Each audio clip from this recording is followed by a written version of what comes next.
right, well, let's get started. So thanks all for being here. I'm from Topos Institute. We do math, specifically category theory, to shape technology for public benefit. And we've identified polynomial functors as kind of a sweet spot between really nice theory and elegant theory, and also having a rich array of applications. So we're excited to run this second workshop on polynomial functors. And this year we're adding a kind of experimental second part that we're excited about, which actually came first, the Eilenberg-MacLean notion of polynomial functors, which is useful in algebraic topology. And so we'll have a bit of a mixed audience here, two different mathematical disciplines in some sense, but we're hoping to find connections, and we'll have tutorials for both parts. So we have Steve Awodey talking first, and then Christine Vespa, and they'll be giving these tutorials, which we hope will create kind of cross-pollination or between these two communities. So anyway, I hope you all enjoy. I'll pass the baton over to Joachim. Thanks. I'm just sharing this today's session. So welcome everybody. Right now we are 61 persons online. So maybe that's a little bit on the high side to just speak up. So maybe my suggestion would be that if you want to ask a question, you can raise your hand electronically. I will try to keep an eye open, and you can also ask the question in the chat. Then I will pass them on to the speaker. And you should really not hold back, because we try to slow down all the speakers so that so everybody can understand. So you should absolutely not hold back with questions or things you want to have clarified. I think questions will benefit everybody. So even though you're muted, try the chat.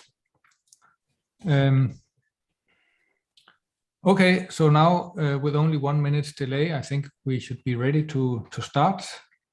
So it's a pleasure to welcome Steve Awodey, who will give 2 lectures on polynomial functors and type theory. Please go ahead, Steve. I think can you hear me? Yes. Okay, I think I'm sharing my screen. Is that the case? Not quite. Okay. You are, but we're seeing me and not. Yeah, why is that?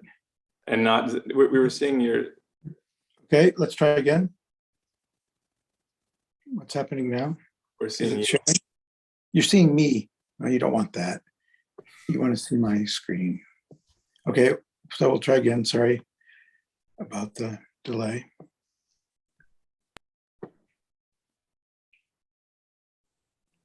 Okay, now I have to do this. How's that? That's good. Very good. You got it? Okay, good. Okay, thanks, fellows, for inviting me to do this. Thanks for organizing the meeting on polynomials. Great topic. I'm looking forward to the other talks.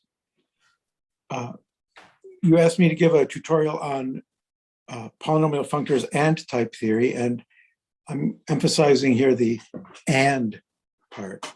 So that is to say, Richard Garner gave a beautiful tutorial last year on polynomial functors, so I'm not going to repeat that. I'm just going to recall what I need from that and refer you to that for the main content of the talk, which is the connection, the, I think, fascinating connection between polynomial functors and type theory. So, oh no, there we are. So here's a little outline. I will recall briefly a few things from Richard's talk, and then I hope you'll go back and look at that if something's not clear. And then I will give a quick sketch of what I mean by type theory. And hopefully for those of you who are not type theorists, it'll be enough to be able to follow what's going on. And then I'll introduce the notion of a natural model of type theory, which involves polynomials and some categorical machinery. for interpreting type theory into a certain structure in a pre-sheaf category. And that's the end of part 1. And then we'll see if I make it through all that. And then in part 2, that's where kind of I take those ingredients and I put them all together and shake them up. And some interesting stuff, I think, pops out. So that's what we'll do, hopefully, tomorrow. Okay. Now, I'm not monitoring the chat. So if questions come up in the chat, my chair, Joachim, I think, will have to interrupt me and tell me. I try to keep an eye open. Okay, good.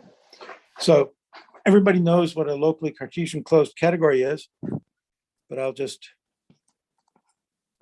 kind of remind you anyway, just for the sake of fixing some notation. So we can pull back along F, and that gives us a functor from the slice category over the codomain to the slice category over the domain. And that functor, of course, always has a left adjoint. And usually here I'm gonna, whoa, something weird.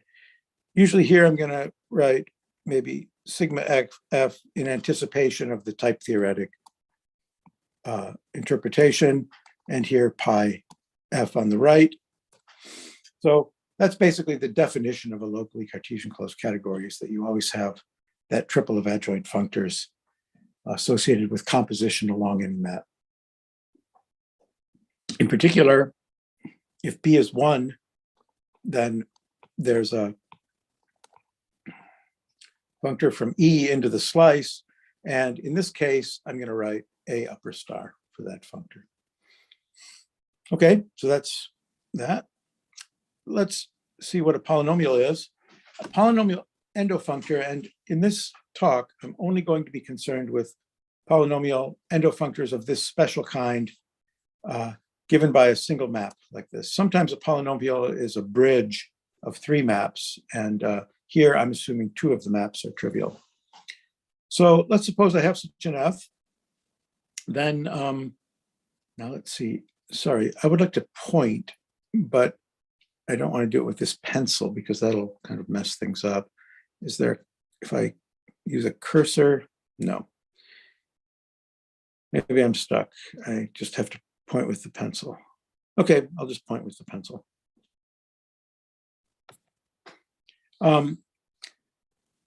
So I have this F, and I can, in particular, I can start in E, I can pull back along the object A and get up to here.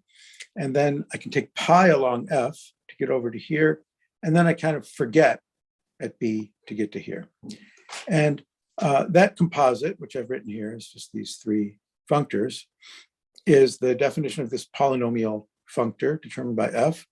And if you just do a little manipulation here, you see, well, look, pulling back up to A, I might as well have pulled back up to B and then pulled back along F.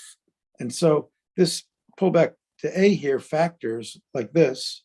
And then I can put these 2 factors together in order to get pull back along F, push forward along F, and that's just exponentiation by F. So in the slice category over B. And so this polynomial functor also has a kind of natural expression like this, which is the type theoretic way of writing such a polynomial functor. We drop the constant pullback of X. So we have a constant object here, X, and then in the slice category over B, we exponentiate by A. I've written the fibers of the map F like this. So I'm writing AX to mean something like morally the fiber at X, which I get by pulling back. Let's say if I have some X here, B, A, and I make this pullback, then that's what I mean by the fiber here. I mean F inverse of X. Okay, so that's the idea of a polynomial functor, both in type theoretic notation and in normal notation. Now this construction can be visualized simply like this. I start with my X. I said I pull it back to A. So that's this product here, projecting down to A. Then I pi along F, so I push it forward. And then I just forget the indexing here and take the domain. So that's the operation that takes X to P F of X. What's the universal property of such a polynomial? So I'm going to look at maps into the result of mapping into the polynomial there. And I claim those correspond to pairs of this kind. One into the base of the, so our map, remember, was this one, A over B, B for base. So here's my A down here, or my A and B. So if I have a map from Z into the polynomial, I can compose through and I get a map B into the base. And then I can pull F back along that map to take this fiber, that's this one right here. And then I have a map from the fiber into X. So that's the second part of my pair here. This is the pair that corresponds to the map P. So P corresponds to a pair, B into the base, A into the fiber over B. So that's the universal property, and this is how you do it. This one is a pullback. So given that construction, let's look at the pullback square here of, let's call these things, for lack of a better term, the generating map of the polynomial functor, generating map. Right, we have the map and the associated polynomial functor. And what happens if I change the generating map? Well, here was this construction that I just showed you, right? I have X pulled back to the slice category over A, and then I pi it forward along F, and then I take the domain. Well, this is, of course, a pullback here. And so this one is a pullback right here. And then I can either pi forward and pull back, or I can pull back and pi forward. That's the Beck-Chevalier condition. So PG of X is nothing but the pullback of PF of X along T, right? In fact, because G itself, we're assuming, is a pullback of F along T, what we're saying is that if I pull back this construction of the polynomial along T, the result is a polynomial associated to the pullback. So in particular, this square is a pullback square here. Good, so that's the first answer. Note that the polynomial here always has a map down to the base of the generating function. And now what I've said is, if I take a pullback, I get a pullback square here, a Cartesian square, with respect to those maps to the base of the generating function. In particular, if we see what happens with the action of the polynomial functor itself, so let's say we have some y h to x, that gives rise to pf y. Here, I've written it right there, pf h to pf x. The only reason this turned upside down is just because I mirrored the diagram from top to bottom. It's not contravariant or anything. And if we look here at the construction that I just showed you, remember I said this is a pullback square. Now, of course, the same is true with respect to y, namely this kind of outer trapezoid here is a pullback. And it follows then that this square, which is the naturality square for p with respect to H and T is also a Cartesian square. So what this tells us is that not only do I get, here was my, oh, there it is right there. Sorry. So if I start with this T from G to F, I get a natural transformation.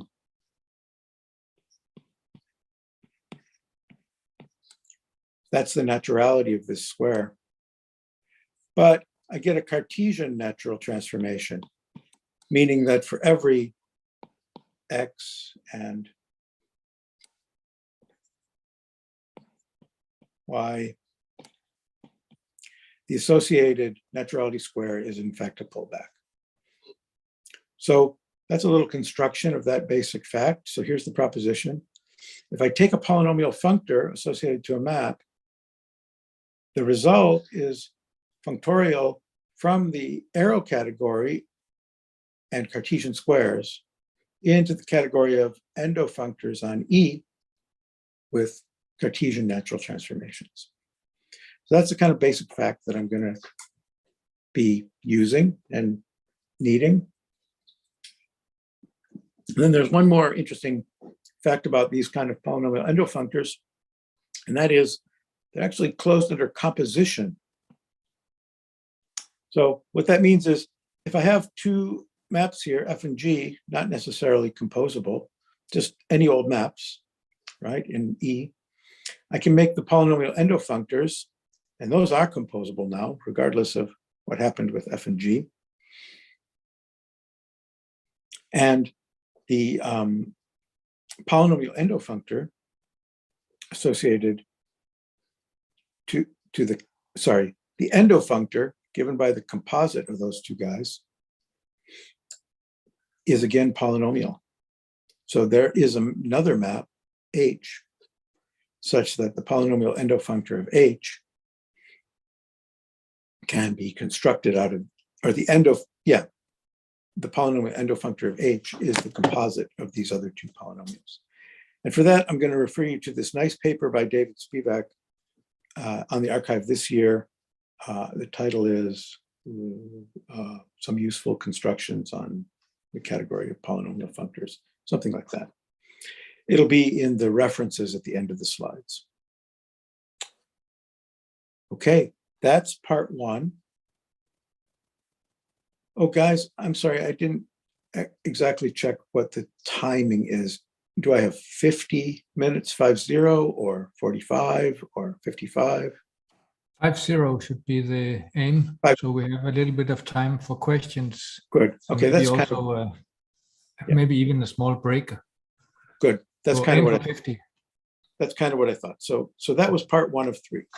Are there any questions right now? That was kind of just some basic review of some simple stuff. I hope that that's more or less familiar to everyone. Okay, let's push on. In the same vein, here's a quick review of some dependent type theory that I hope is familiar to at least some people. The idea of dependent type theory, well, on the one hand, it's a kind of foundational framework of deductive, maybe a logical system with rules of inference and so forth.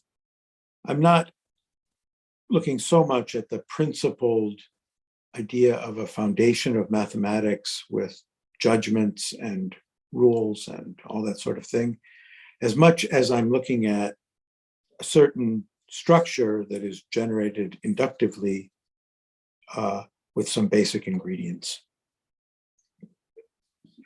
And the basic ingredients of this inductively generated structure are, on the one hand, well, there are two kinds. There are the types and the terms. The types, some basic things, and there are some complex ones that are built up using some constructions that I'm going to tell you about. And then there are the terms, and the terms are associated to types in a way that is indicated with the colon here. So every term has a type, and among the, so here, for example, here's how I say that the term little b has the type big B. It's kind of labeled by its type. Term has only one type, and you can write that type as a label on the term, and that's what the colon does. Among the terms, there are special ones that are the variables, and you'll see that they play a special role. So I'm going to write those with letters from the end of the alphabet and the other ones with letters from throughout the alphabet. And then there are operations for forming new terms out of old, like this familiar one, which forms a term of this product type, and this special one, which is distinctive to type theory, which forms a term of the function type. And then there are some rules for how to build those, and I'm going to remind you of what those look like. Now, this stuff here is sometimes called simple type theory. It goes back to church, I guess. And then there's this interesting dependent type theory. And dependent type theory, there the idea is if I have a type and I have a variable, a term of that type, variable, I can have a type family or a family of types depending on that variable. You think of that as an indexed family of types indexed over another type. I don't have external indexing of types per se as part of the system. I don't say, consider a family of types indexed by all the points in the space or something like that. But if I have another type, then as an expression in the system, I can have a family of types indexed over the given type in the system. Now, if I have such a thing, then I can perform some operations on such families, namely the familiar sum and product operation of families. And those are formal operations in the type theory, which are governed by some rules of the type theory. So that's kind of the basic ingredients. And then there are some equations between terms of the same type, always terms of the same type. That's why we kind of can carry it around there in the expression to remind us that those two terms have to be of the same type in order to be able to write such an equation. So that's the basic setup, and it has some machinery to make it work. And I'm going to show you how that machinery looks. So first of all, there's this notion of a context. So context is a list of typing, so-called typing declarations for variables. So X has type A, and then I can say, suppose that Y has type B of X, and suppose, moreover, that Z has type C of XY, and so on. Finite list, though. That's a context. So here's just an inductive specification of what it means to be a context. If B is already a family of types with respect to A, then I can call this extension here a new context. So more generally, if gamma is any given context and C is a family of types indexed over gamma, then I can add a variable of type C and I get a new context. So that's the induction that generates the contexts, okay? And this idea of writing this funny turnstile symbol, well, the turnstile symbol is just punctuation. It separates the context from the type. And here, it's separating the context from nothing. So it's kind of saying that this is a context. That's just a little trick for saying that you've got a well-formed context, is to put that turnstile symbol after it. And now let's look at some rules here. Don't be alarmed if you've never seen rules of type theory before. Here's a basic setup for the rules. This is for the type former for sums. And it breaks down into an introduction rule for sums. It tells us what it takes to make a sum, namely a family of types indexed over another one allows us to make a sum of the family. And the gamma here says there could be some other stuff in the context, some other types, and that doesn't matter. Everything happens with respect to gamma. And there's a term forming rule. So really, I got this terminology a little bit wrong. This is the formation rule. Just for the experts, they'll object to naming these wrong. This is the intro rule, because it tells us how to make a term of the type sigma. And the way you make it is, if I have a term of type A and I have a term of type B in the family, but in the fiber over this first term A, then I can pair them up like this, and that's a term of type sigma AB. So type sigma AB, this sum, is, you can think of the type of all pairs, but they're dependent in the sense that the second one is in the fiber over the first one. That's the idea. All right. And then there's an elimination rule, and the elimination rule says how to use a term or how to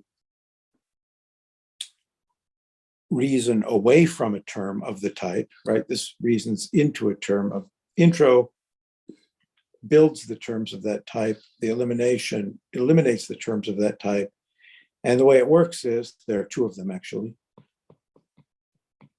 It says, well, I can, if I have a term of sigma type, I can project out the first component. That'll be a term of type A. Or I can project out the second component. That'll be a term of type what? Well, not B of X. That doesn't make sense. It'll be a term of type B over the projection onto the first component. So in the fiber of B over the first projection. So that's the elimination rule. And then there are these equations which basically say that everything in sigma is a pair in a unique way, right? All the terms that I can build up here in the sigma type have this form, they're pairs. Okay, so those are the rules for the sigma types. And it's a kind of, so these are called the computation equations or rules, these three things. And that's a kind of schema that happens for all the type forming operations. That's for sigma. Here are the rules. Oh, here's one more thing. Let me call your attention to the fact that this gamma is just along for the ride. It just says all of this stuff can happen in any context, gamma, and the gamma stays put. So you see the gamma everywhere, gamma, gamma, gamma, gamma. Not only to save chalk, but also to improve readability, we can just drop that gamma and adopt the convention that everything is in an arbitrary context gamma. And as long as the gamma doesn't change through the moving across the rule from top to bottom, we don't have to write it. So that's what's going on. And then you can kind of focus your attention on what's changing rather than the gamma part. And that improves, I think you'll agree, improves the readability there. And then also, right, we don't need to write the context here all the time if there's nothing over here. We just leave that part out. But of course, this means this. Okay, so given that, in that style, let's look at the rules for the product of a family. If I have some family of types, I can form the product of the family. If I have a term of this type varying over the variable there, x, I can form the, it's called the abstraction. It's a dependent function of the type of the product. Of course, you should be secretly thinking of A down here, B as a family of types like that, right? X, Y, Z, AX, AY, AZ. This is telling me above the line, it says for every X, what happened here? Oh, B. Gee, somebody should have corrected me on that. I was about to jump in. Thank you. Good, it means you're paying attention. BX, BY, BZ. Steve, is it true Yeah. also that you interchanged A and B compared to the polynomials? Well, I did, yeah, I did. That was a little sneaky, wasn't it? But B is no longer in the base, A is in the base now, and B is up there. It's just because when I write the contexts, it's better to do it that way. But thanks for pointing that out. Okay, yeah. So this premise is telling me that I have B of X, B of Y, little terms in each of these types, right? B of Z. And this lambda thing is just a cross section. That's lambda. Lambda X, B of X. I think of it maybe as a function from A into what? Well, it takes its values in a different, this family of types. So that's exactly values that's what the product is. The product is a place where the values can live, something like that. Well, actually, it's taking its values in sigma X, isn't it? A, B of X. What is that? That's this whole thing. If I put it all together, that's sigma X, A, B of X is the whole thing, the disjoint sum, and that comes with a projection. Now I'm getting ahead of myself.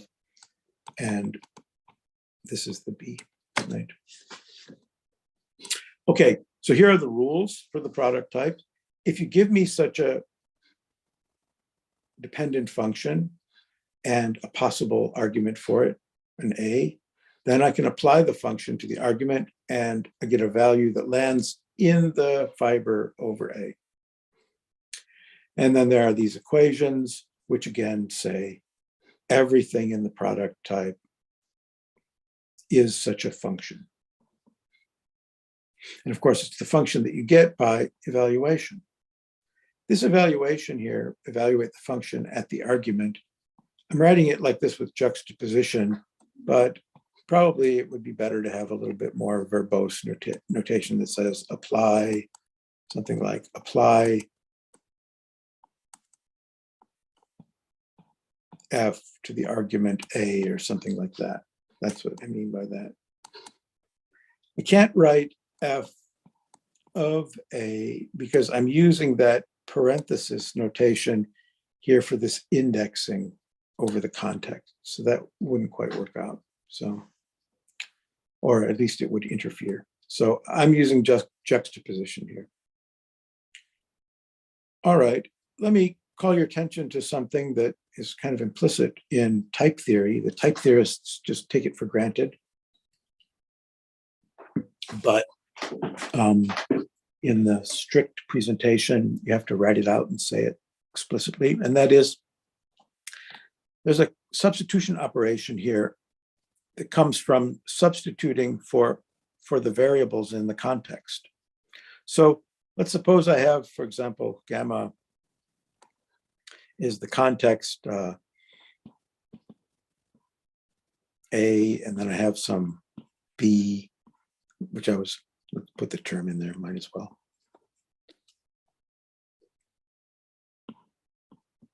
And this B is a term and it depends on the X in type A.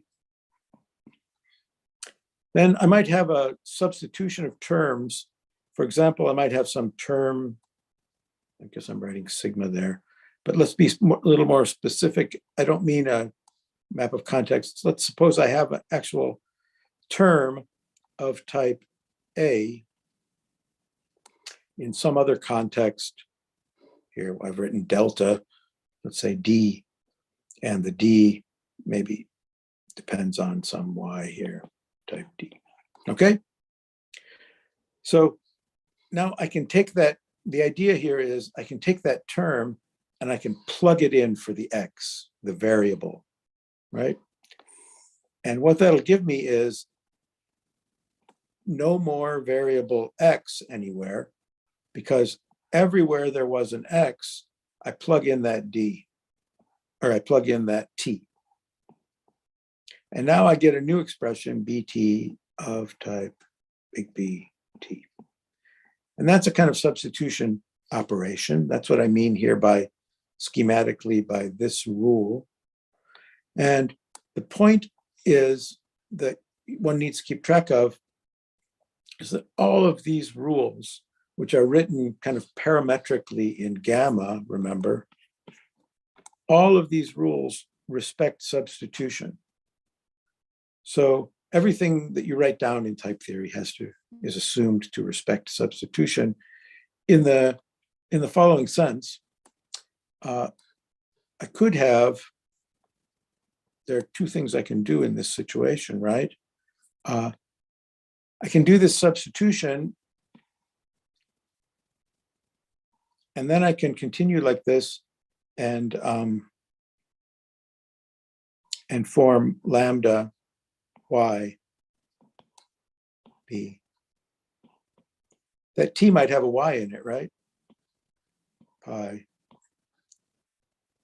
What's going on here? Y d b t. Or I can do my my lambda up here and get lambda x. I have a question. Yeah. What is the definition of a morphism of contexts? Okay, let me finish this, and then I'll tell you. Okay. So first of all, there is no this is not a category, you category theorist. There is no definition of morphism. There are no objects. There are no anythings. But of course, you can make a category out of it. But right now, I think what you're asking is, what is the definition of a substitution? Right? That sigma thing with the arrow between delta and gamma, that's what I'm wondering about. Exactly. So here's the point. Instead of this left-hand branch, I could do this. I could do my lambda here, and then I could do that substitution, right? And this was a badly chosen example. I'm just kind of winging it here. The point is, if I first do pi, and then I do a substitution,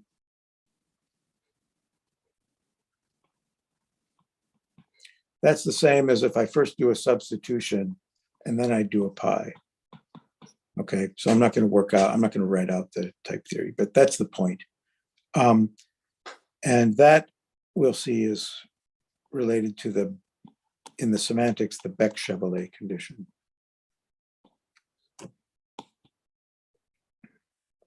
What is a substitution? A substitution is just a tuple of terms of type gamma in context delta. Sorry, just a second.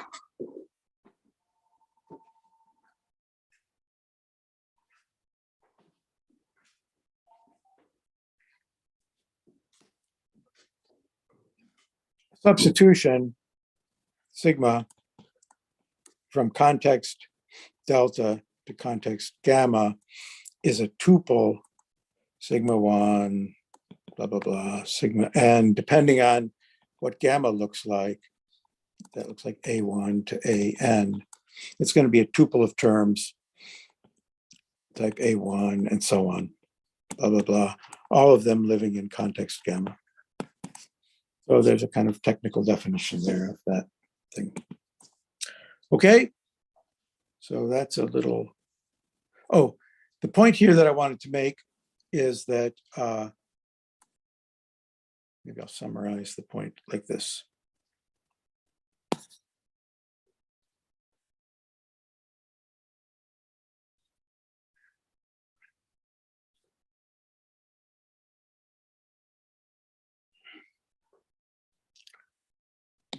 So here's my summary.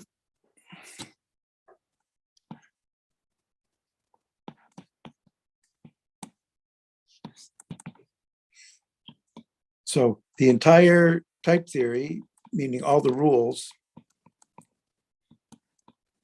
is indexed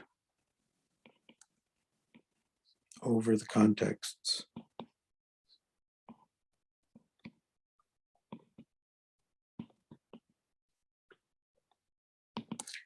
It respects these substitutions, all the rules, all the equations, all the type forming and term forming rules respect the substitutions of contexts. And that leads to the following idea. So here's part 3. Are there any questions before I go on to part 3? The type theory, if it's not familiar to you, it's a little hard to get the idea so briefly. So don't worry if you don't get all the details. But Do the words indexed over the context mean that it respects these substitutions? that's all it means. It respects substitutions. But now I'm going to make that precise by literally defining a structure which is indexed over the contexts and captures that respecting of substitutions. So in particular, I'm going to interpret the contexts as a category, and the maps will be substitutions.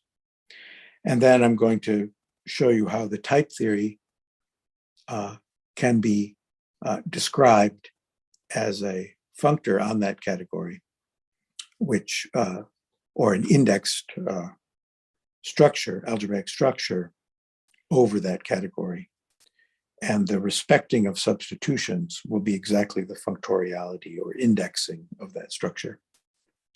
And that leads us to the definition of a natural model. So let's step back for a moment and describe the structure that we're going to use to capture this idea that the type theory is an indexed algebraic structure over a certain category. So the idea that I'm going to use here is that of a natural transformation of presheaves being representable. And by representable, I mean that whenever I have a pullback over a representable object, an object in the image of the Oneida embedding, then the pullback of the map is also in the Oneida embedding. So this is Y of H for some H down in the index category.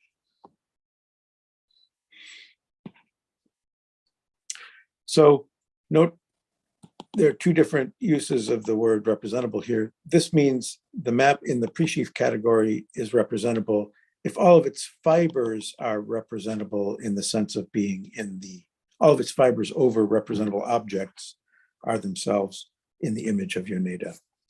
So that's the definition of a representable natural transformation. And the observation is that a representable natural transformation, it turns out, is essentially the same thing as something called a category with families, which was introduced by Peter de Beer as a model of dependent type theory. So I'm going to go through that with you and show you how the representable natural transformation gives rise to the structure of a category with families. And if you don't know what a category with families is, what you're going to learn is how to model type theory in a natural, representable natural transformation.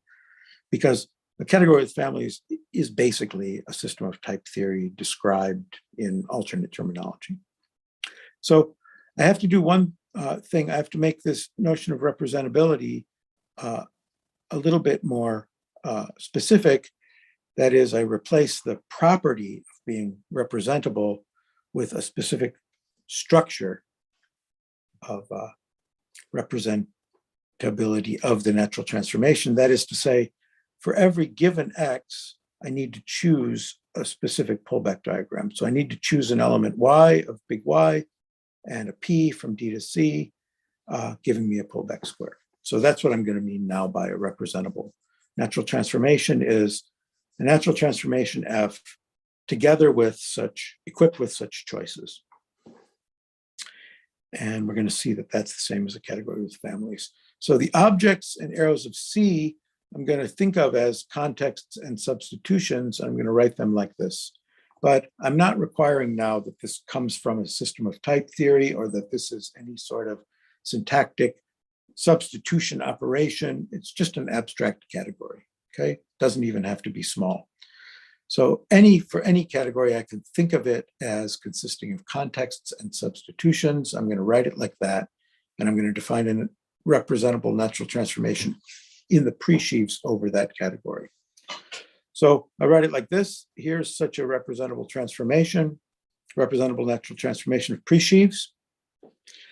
And I'm going to think of U, I'm going to call U the pre-sheaf of types. And then I'm going to call U dot the pre-sheaf of terms.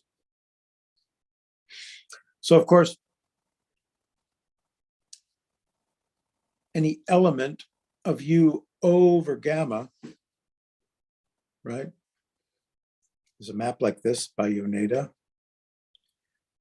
That's going to be my interpretation of this idea that A is a type in context gamma. So the types in context gamma will be the elements of the pre-sheaf U at gamma. A term of type A over gamma is an element of U dot at gamma. So that's, of course, this. And the fact that A has type big A in context gamma is indicated by this triangle commuting. So P, the map from U dot to U, is just the indexing of the terms by their types. Okay. So this expression means that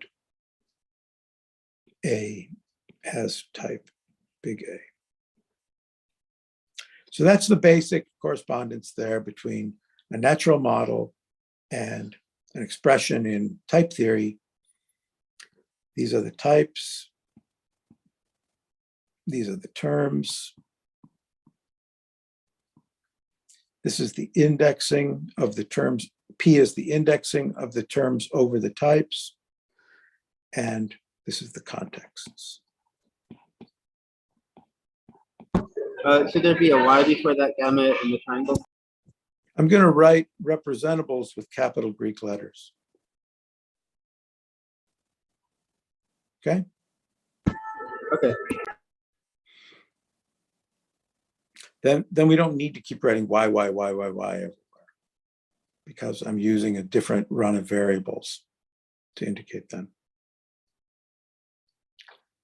All right. Now, remember this business of the indexing respecting substitution, or rather all the term and type forming operations respecting substitution. Well, that's given exactly by the naturality here. So suppose I have some substitution, that is a map in the index category, and then suppose I have some type over gamma.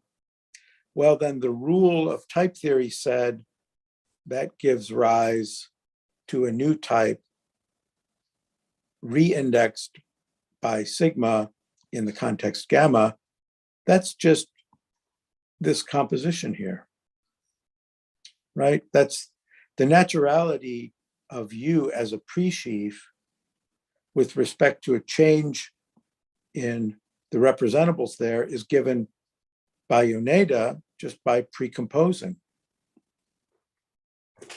And so that precomposition is being used to interpret the substitution of sigma into A. This is just A composed with sigma.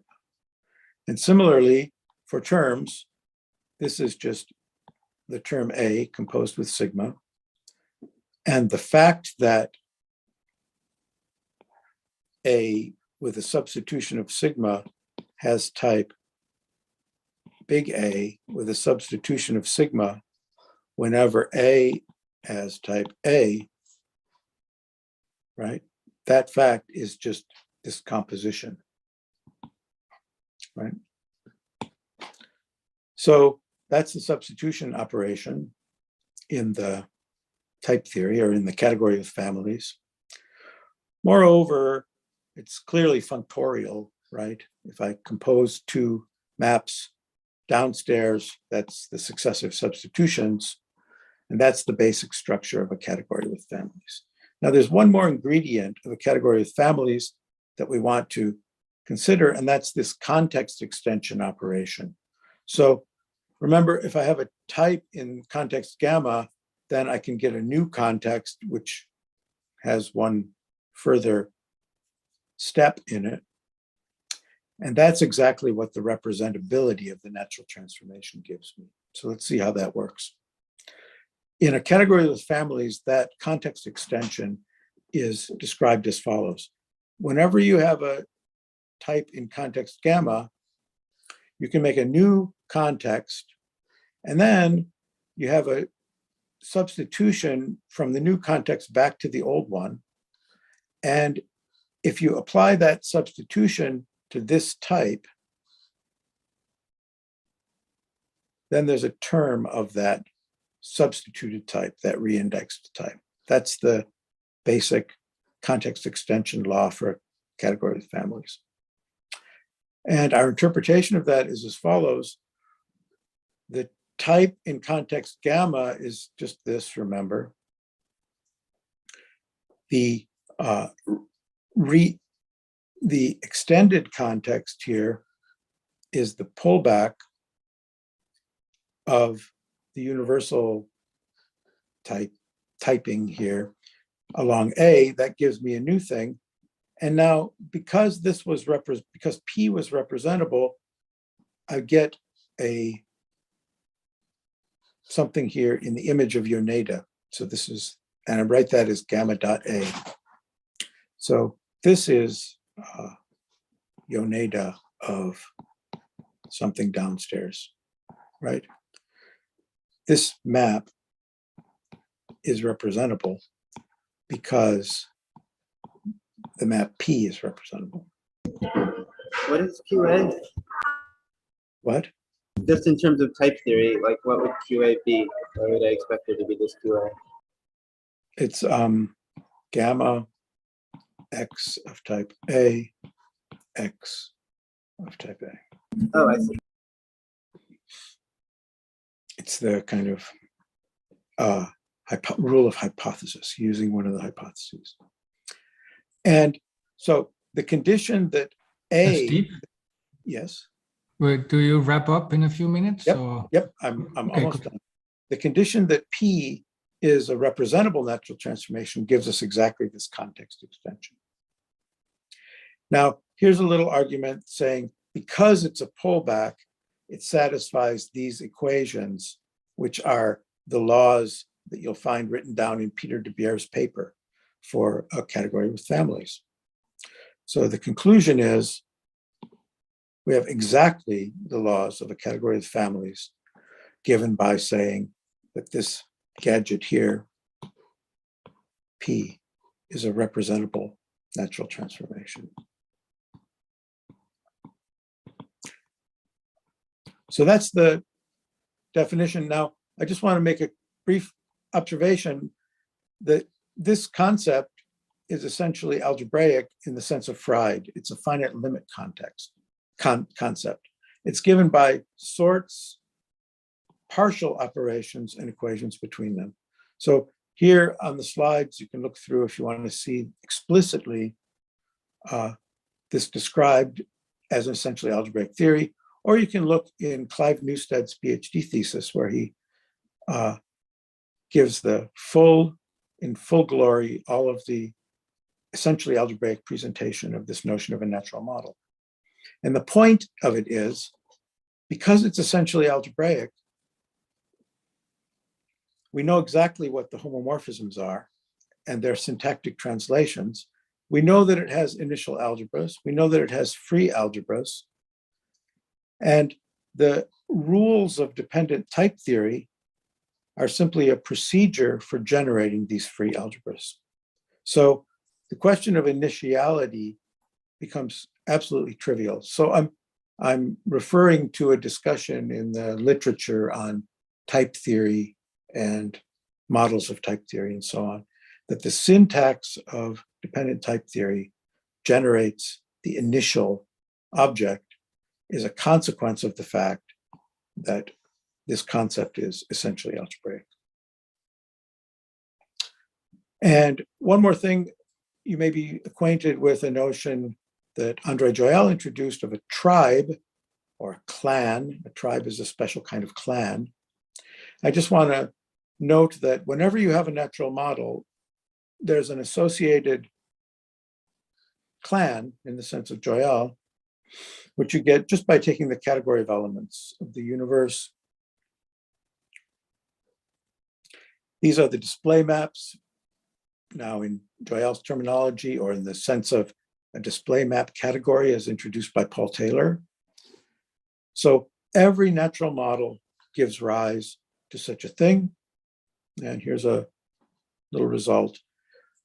Whenever you have a clan, you get a natural model. And whenever you have a natural model, you get a clan. And this restricts to an adjunction, first of all, and then it specializes to a biequivalence of categories.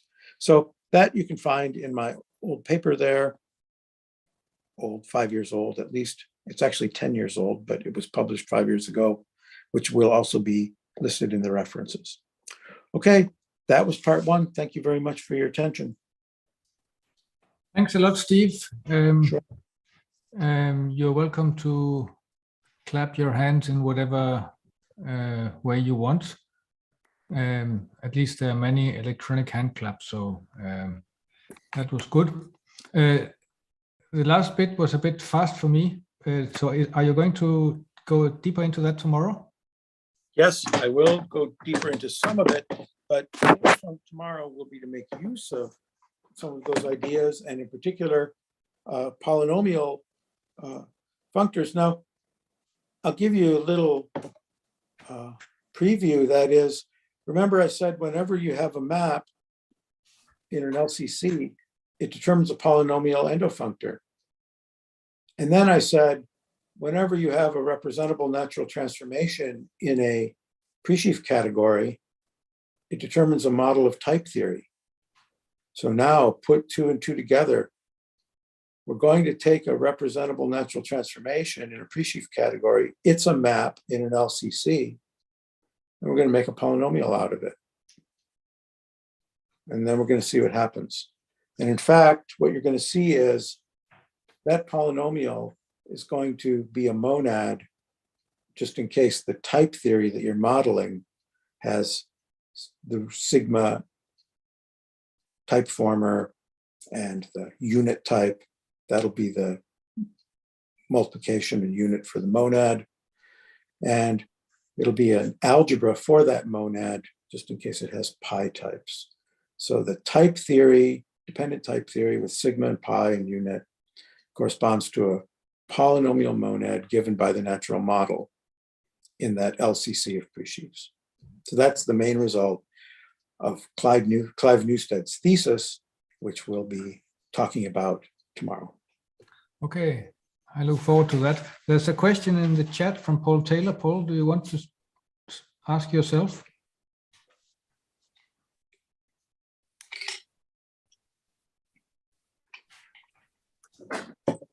Can't hear you, Paul. Maybe you need to turn your mic on. Yes, unmuted. Otherwise, I can. So the question is, what in a sentence is a natural model as distinct from other models? Sentence? Was there a word sentence there? Yeah, what in a sentence is a natural model as distinct from others? I can't parse the grammar of the question. Oh, what in a few words? Oh, in a sentence. It's a natural transformation. It's kind of a pun, I guess, but it's a natural model is a natural transformation. That it's just a I mean, it's a model which is determined by a natural transformation. That's all. That's all there is to it. Okay, thanks. Yep. Um, Does I that think we answer should- the question? I think we should move on. So thanks again, Steve. Sure. Sure. That was very nice. And then maybe we should already get Christine ready. If you want to share your screen and we move on.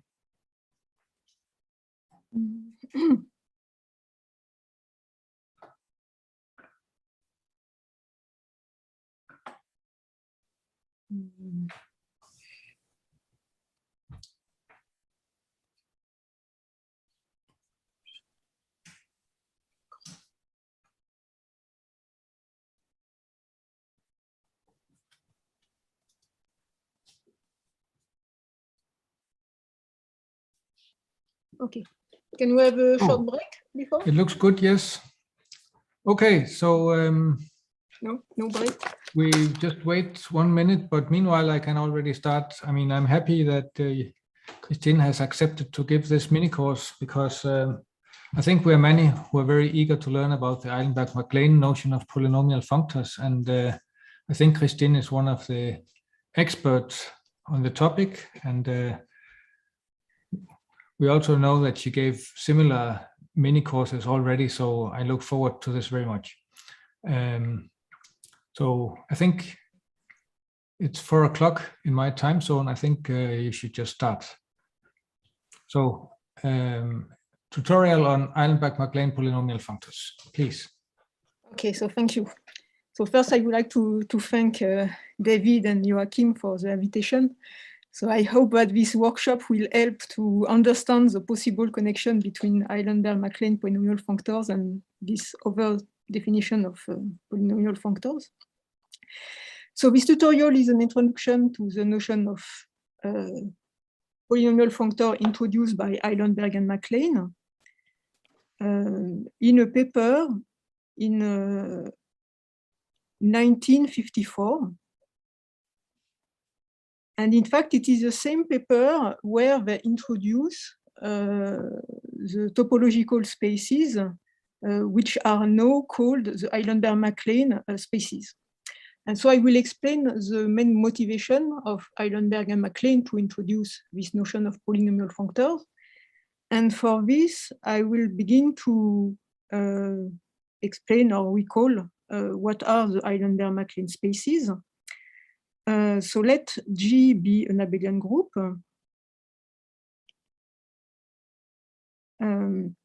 So the Eilenberg-MacLane space is a topological space denoted now by KGN. So it is a topological space.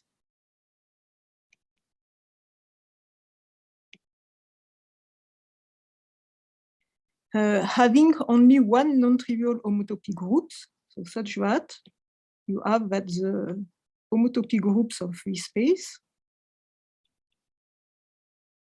is equal to G if I is equal to N, so N which is here, and 0 otherwise. And so Eilenberg and MacLane were interested by the singular homology of this topological space. So this homology defines a functor from abelian group to abelian group, sending G to the HP. So this is a singular homology, the P singular homology of the Eilenberg-MacLane space with coefficient in Z. So this is a functor.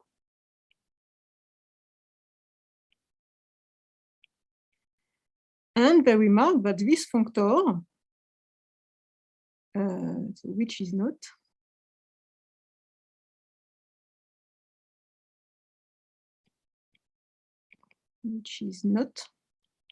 additive. And so they introduce the notion of polynomial functor in order to study these functors.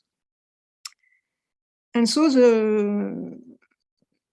I will not speak about these functors later because they are complicated polynomial functors. But I would like to say that the Eilenberg-MacLane polynomial functors,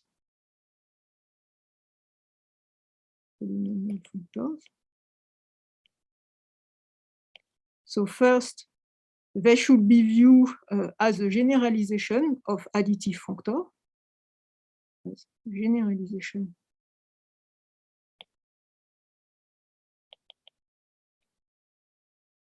of additive functors.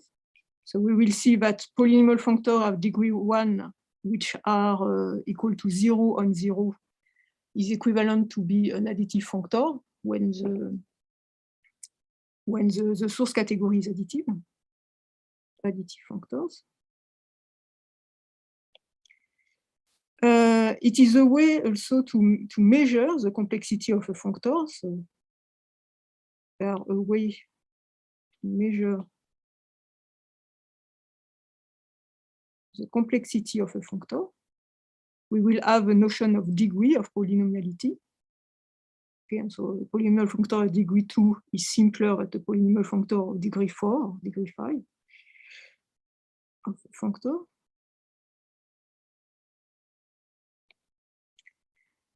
And they should be viewed also as a tool to study the non-additive functors.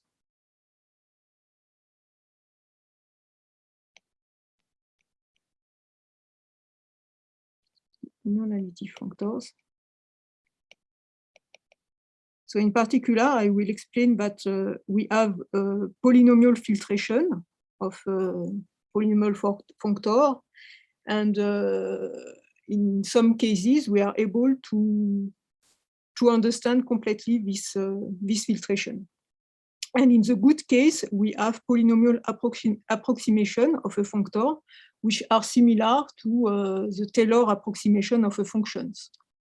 So they should be viewed also as an analog of Taylor approximation for a function. Okay, so this example was the main motivation of Eilenberg and MacLane, and since this time, it turns out that there are a lot of polynomial functors appearing naturally in mathematics, so in particular in algebraic topology and in algebra. And so we can use these polynomial functors to study these functors. And so the plane of this tutorial is the following. So today I will give the definition. And I hope that I will have the time to give the first property. Tomorrow, so I will give other properties and I will give equivalent definitions. So in particular, it was a difficult choice to decide which definition to present first. And so I decided to present the original definition of Eilenberg and MacLane in the second talk in the equivalence definition. And on Wednesday, I will give classification results concerning this polynomial functors.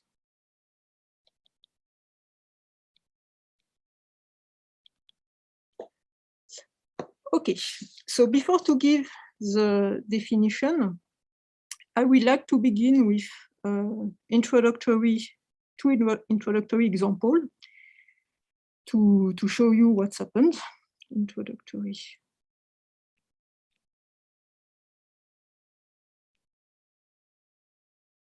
Examples. Okay, so here so I will denote again by ab the category of abelian groups.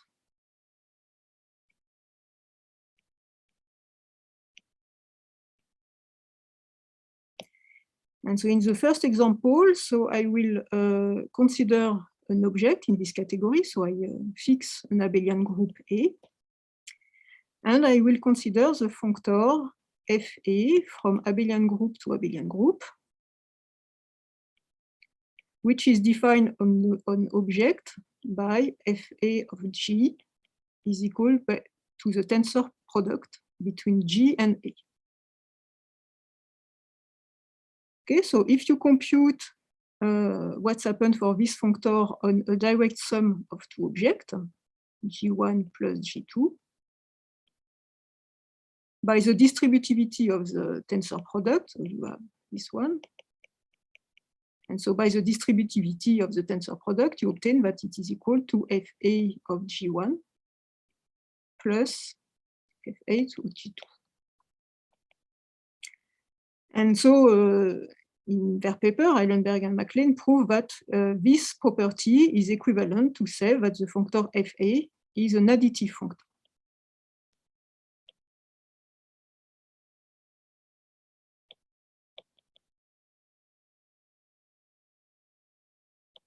Okay.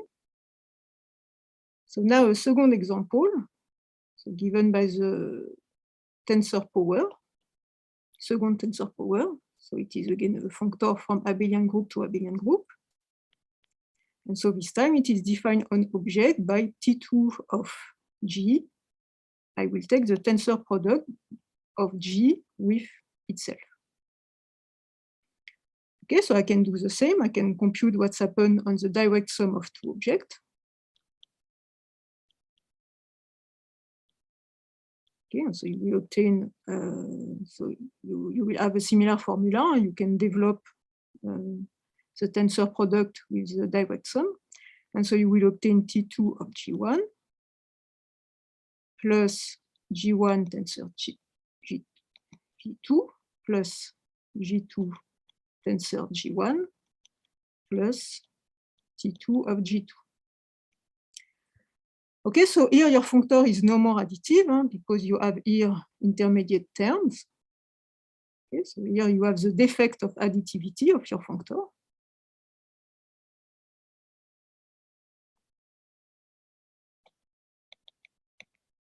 Okay, so it's not additive.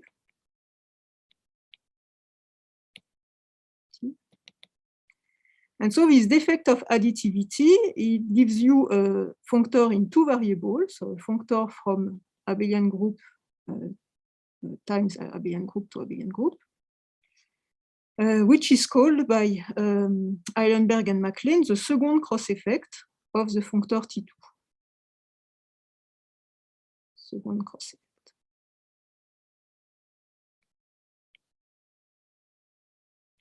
Okay, so here we have that the second cross effect of T2 on G1, G2. What is that symbol you're writing? Sorry? What is that symbol that you're writing? I have not understand what you are saying. I think The CR. Thanks. CR. Yes, CR as cross effect. CR2. It was, yes. So let me write in a better way. CR with a 2. Okay, and so it is the tense, it is given by this formula.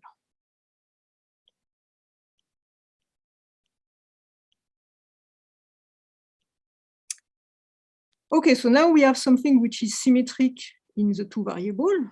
Okay, so this second cross effect, so it is a general fact, it's symmetric in the two variables.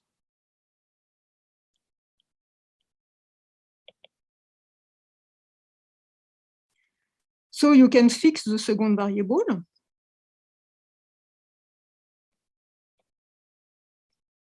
Fix.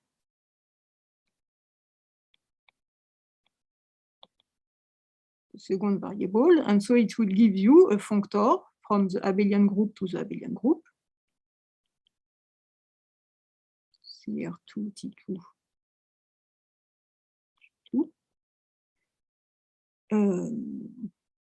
which is given by CR2, T2, G2. So it is G1. No,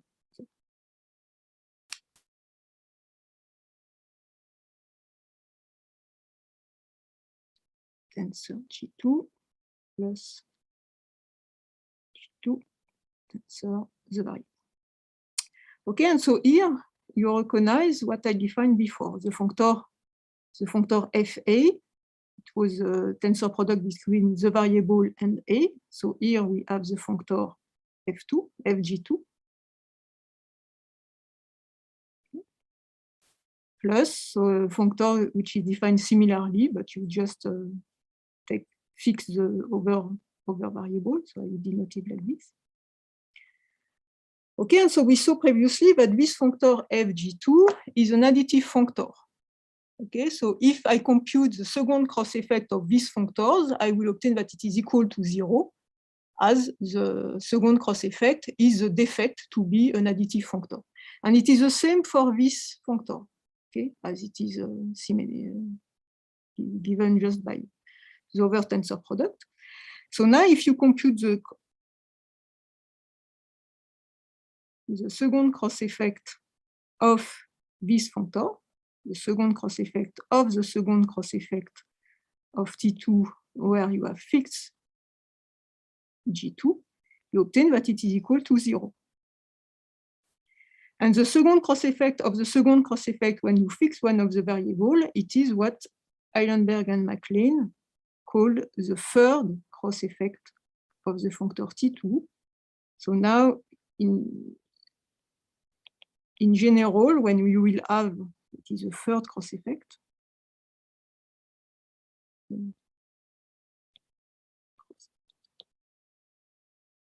And so in general, when you will have a functor f from abelian group to abelian group, the third cross effect is a functor in free variable.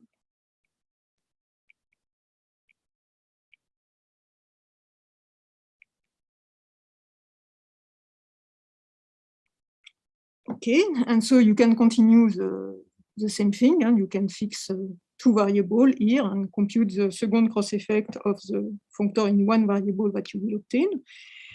And you can define like this the n cross effect of a functor. And they say, so Eilenberg and MacLean define polynomial functors. So f is polynomial of degree n if the n plus 1 cross effect of f is equal to 0 and the n cross effect of f is different of 0.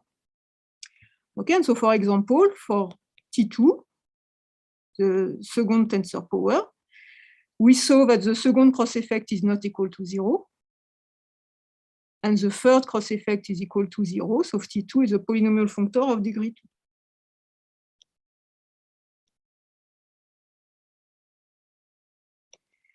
And for an additive functor, so we saw that for an additive functor, we will have a formula like this. So it will say that the second cross effect, which is a defect of the additivity, is equal to 0. So an additive functor is a polynomial functor of degree 1. An additive functor.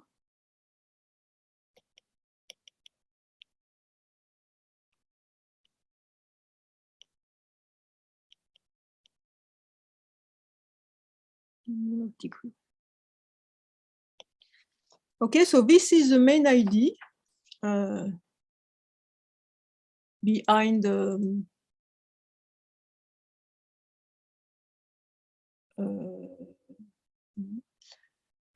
behind the notion of Eilenberg-MacLean polynomial functor. So here I give you example for functors from abelian group to abelian group. But in fact, we can define polynomial functor in a more general setting. And so before to give the definition, I would like to explain this general setting in which I will consider the polynomial functor, so the setting.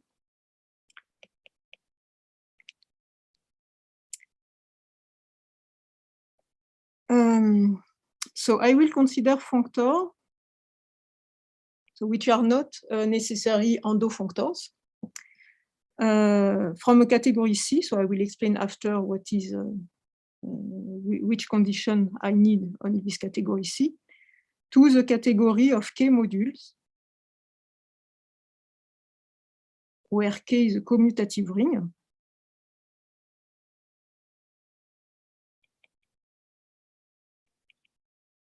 Okay, so for example, for Z, you will obtain the abelian group. Or more generally, you can consider here an abelian category.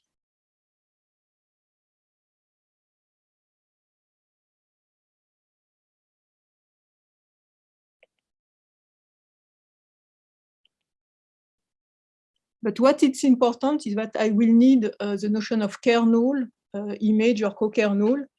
And in fact, I will need more. I will really need the fact that we have a byproduct in this category. So there exists some extension of the notion of Allenberg-MacLean polynomial functors where you replace the target category by the category of group, for example. So for group, there is some work by Bawes and Piraj-Luli, but I will not talk about this today.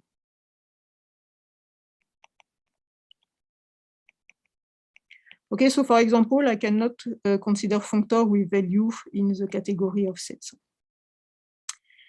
And so for the category C,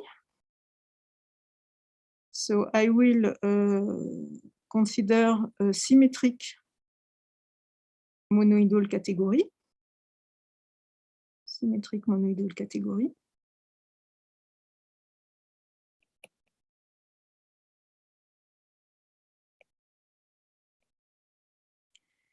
Where the unit 0 is the null object of the category. The null object of the zero object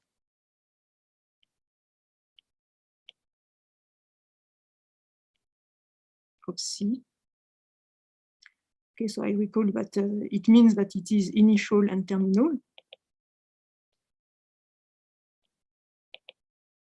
Okay, so there exists a unique map from 0 to X for each object X in the category C, and there exists a unit map from X to 0.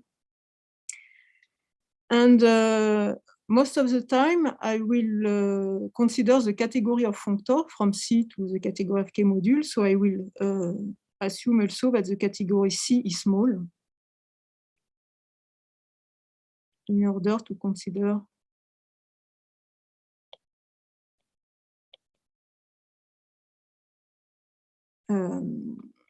the category of functors from F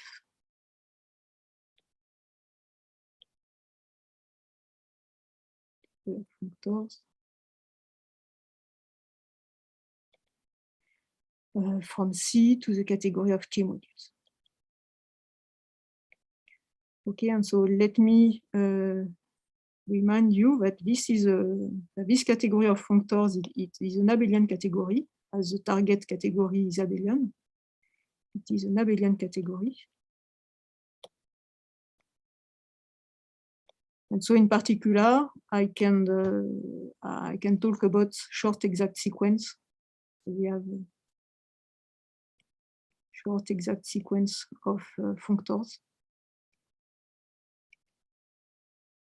This.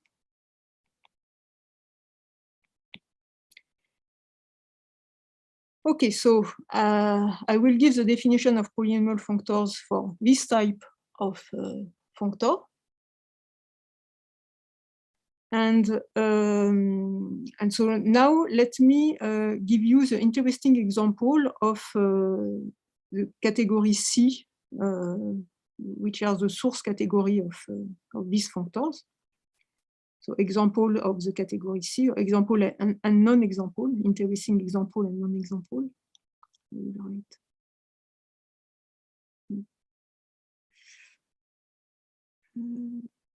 Example.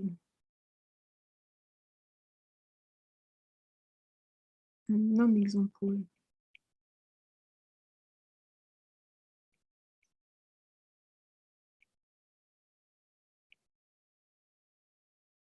Of such category C.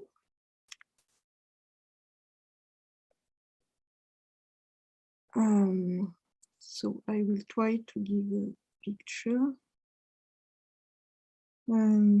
Okay, so here, so I have all the category, symmetric monoidal category, where the unit is a new object. So inside this set of category, we have all the additive categories.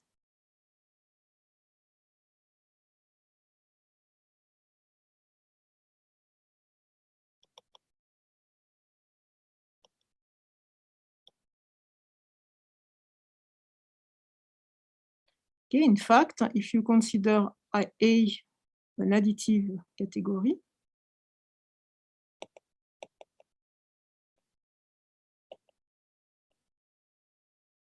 so by definition, A has a null object.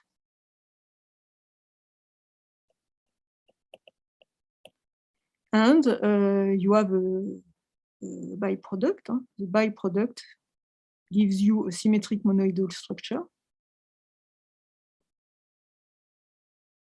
I will denote like this.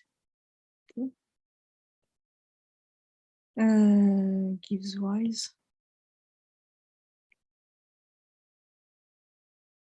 to a symmetric monoidal category.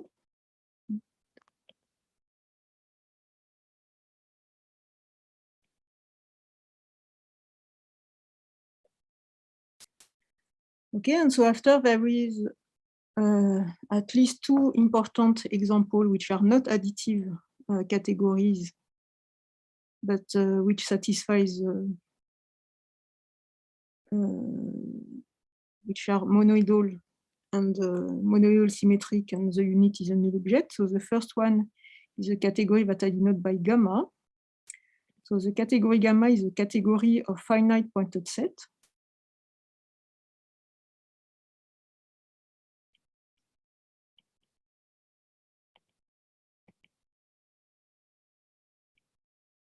Okay, so I will denote the object like this. So it is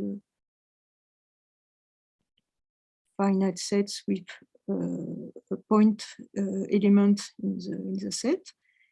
And the morphisms are the pointed map. Okay, meaning that it is a map from the set N to the set M, sending 0 to 0. Okay, and so in this category, you have a coproduct, which is given by the union of pointed set. It is a coproduct. But it is not a product. Okay, so explaining why it is not an additive category. Which is not product. And so the null object is just given by the pointed set with only 0. Okay, and so the polynomial functors in this setting, the polynomial functors on gamma,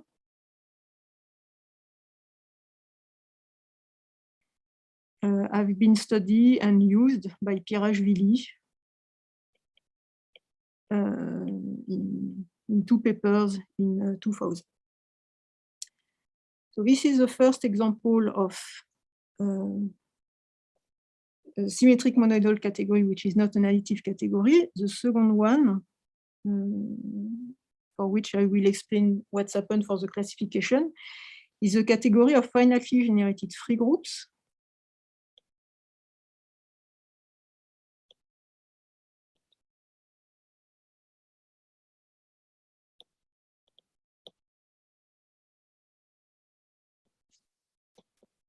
Generated free groups. So the objects are given by the free groups, so the group generated, freely generated by any variables. We have also a coproduct in this category, given by the free product.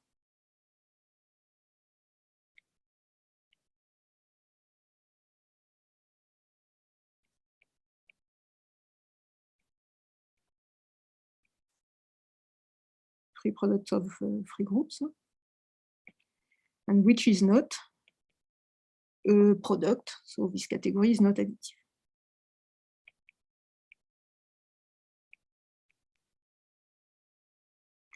And the null object is given by the zero group.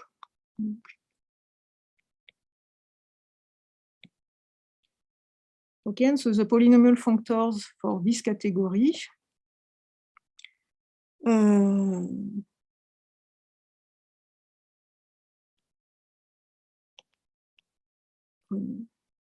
so have been studied by, so first by Bawes and Pirashvili for the polynomial functor of degree 2.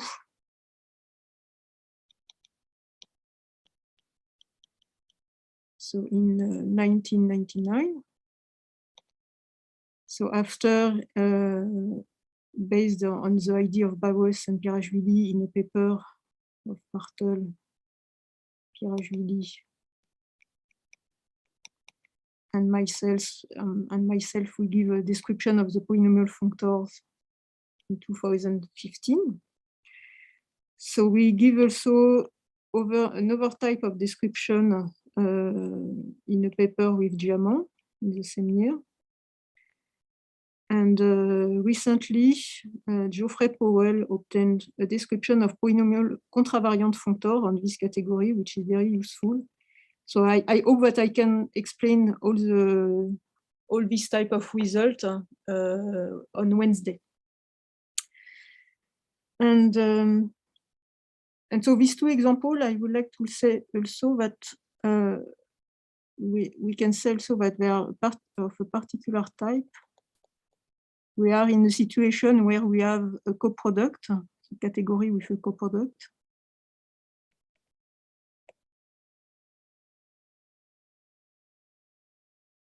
And null object.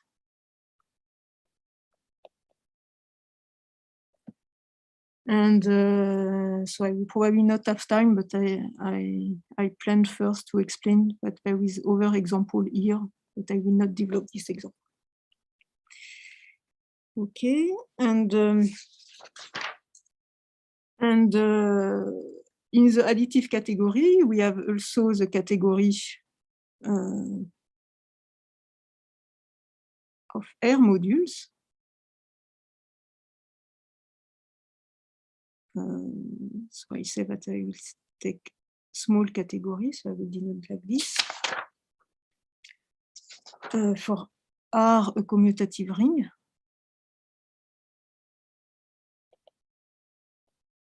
Okay, so this is a case considered by Eilenberg and MacLean originally.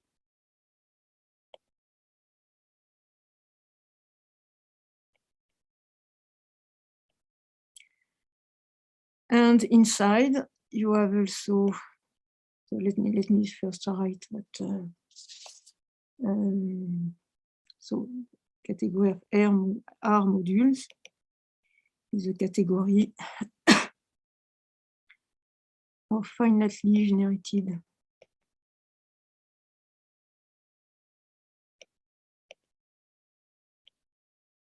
free left R modules. And so inside you have the case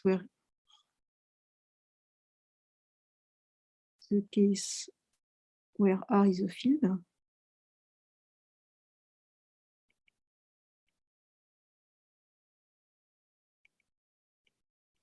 And inside the case where the field is of characteristic 0.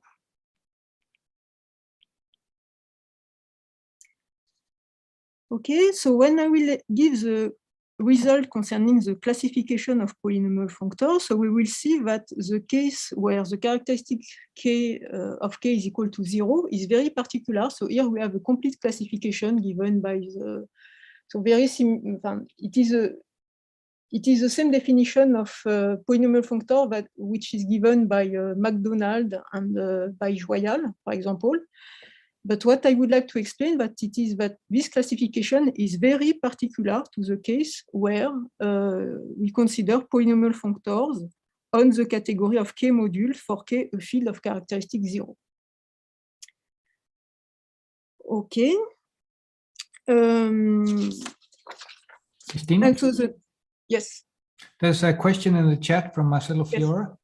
He asked if there's been a study of polynomial functors for categories of partial maps. Yes, yes, that's true. This is equivalent to the category of sets and partially defined or partial maps. Yes. Yeah, but maybe he asks for more general categories of partial maps. Well, maybe that's a question for later. Yes, that's right. I wanted to know if there is a general construction of category of partial maps based on a nice class of monomorphisms, and if this has been looked at. Sorry, could you repeat? Yes, sorry. If we take a category with a nice class of monomorphisms, essentially closed under composition and pullbacks, and with respect to that notion, we can construct what is called a category of partial maps. So gamma would be one such example. What I was wondering. Yes, it's possible, but I don't know if in the other example we know what's happened for the polynomial functors. But I will give you the complete classification. I will explain that this category, the category of functors on gamma, is equivalent to the category of functors on the category of surjections. Okay. This is a theorem given by Pirashvili in 2000. And using this equivalence of category, we will see that the category of polynomial functors is equivalent to the category of functors on omega, which are equal to 0 for n big enough. Okay. So for the other example, you can probably define the polynomial functors, but I don't know what if we know something concerning the classification. So here I give only the example for which I will explain later on Wednesday. Yes. Result concerning the classification. Yeah, I was just wondering whether this is of interest to look at and whether it has been looked at. That's all. I don't know. Thank you. Thank you very much. And there's another question from Georlena, who asks if linear functors are easy to describe in all these examples. Only the linear, so the polynomial functor of degree 1? Yes. Yes, for all this example, we know what's happened for here for the category of R modules, no, the Eilenberg, the theorem of Eilenberg and Watts is also true in this situation. So yes, I will give all this result on Wednesday. For the classification, for all the results concerning the classification will be given on Wednesday. Okay, thanks. Okay. And I would like also to explain what are non-examples of this category. So first, the category of sets is not an example. And another interesting example, interesting non-example, is the category denoted by Fi, by Benson Farb and people working around him. So which is a category of finite sets and injection.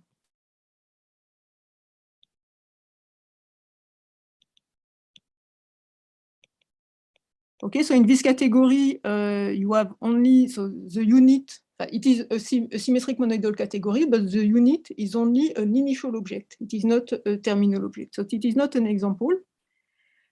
But I will explain tomorrow, when I will give one of the equivalent definition of polynomial functors, what we can extend this definition in this setting. And it is something that I did with Aurélien Diamant in a paper in 2019. So I will say a few words concerning polynomial functors for the category Fi tomorrow.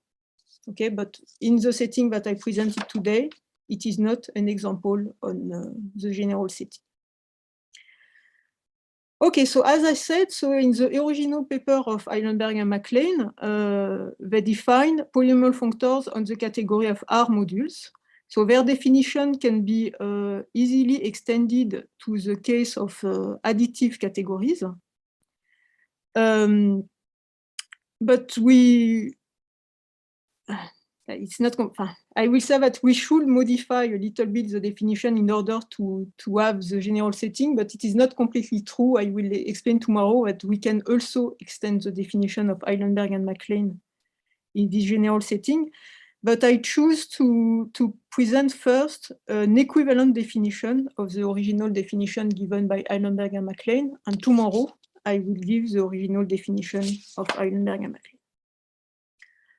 Okay, so in order to give the definition of the cross effect and of the Eilenberg-MacLean polynomial functors in this general setting, I need first to introduce some maps. So I will consider an object X in the category, in the source category C. So as the unit, as 0 is a unit, we have this relation, and as the category is symmetric, monoidal symmetric, we have this. Okay, and so using the fact that 0 is a terminal object, if I choose n object in the category C, so I can consider this object. So I can define a map like this to x1, so sending xk to 0. Okay, so using the fact that 0 is terminal. Okay, and so using the fact that it is a unit, so this is the same that when you remove xk,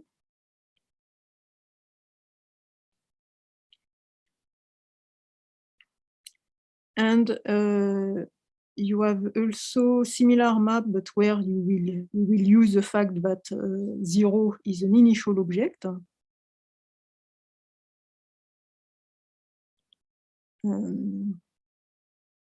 So we have maps like this. So this is the same that x1 and 0 xn. And k to x1.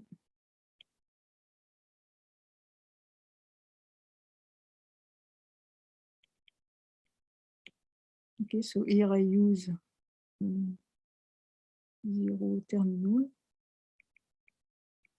Here I use 0 initial. Okay, and so we have that when we compose these two maps, we obtain the identity.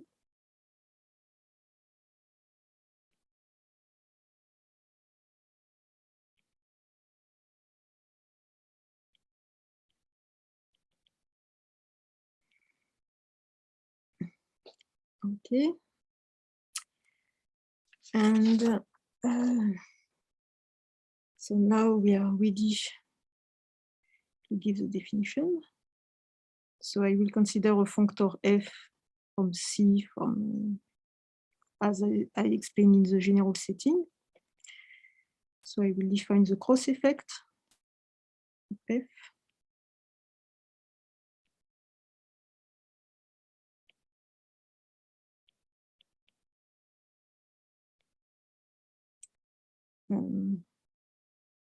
So you can consider, so all this map R and K that I define here. So you can apply the F to this map, and you can take after the sum of all these kind of things.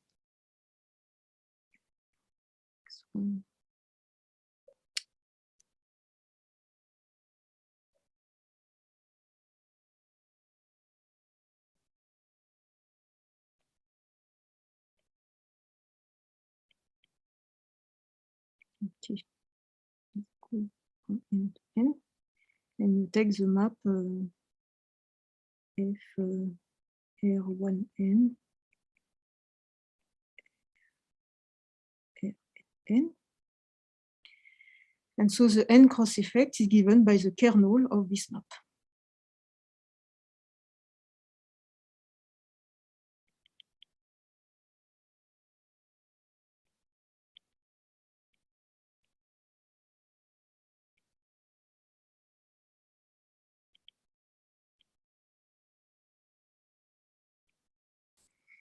Okay, so this is the first definition of the cross effect given in one step.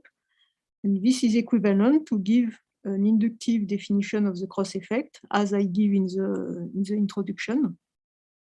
Okay, so perhaps first let me say that this will give you functor on n variable. Let's see. K modules. And this is equivalent to say that, to define the cross effect inductively, saying that the zero cross effect is the value of the functor on 0.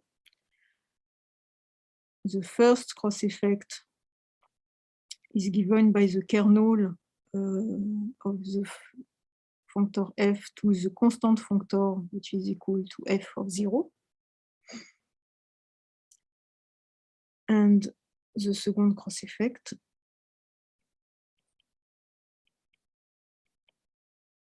is given by the kernel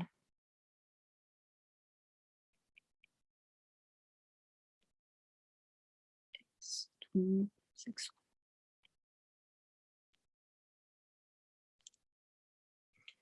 Okay, and so for n bigger than 3, once you define, so you can continue, once you define the n-1 cross effect, you can fix the last variable.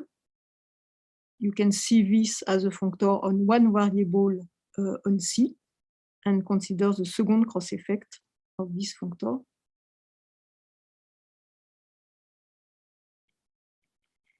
And this will give you the definition of the n cross effect.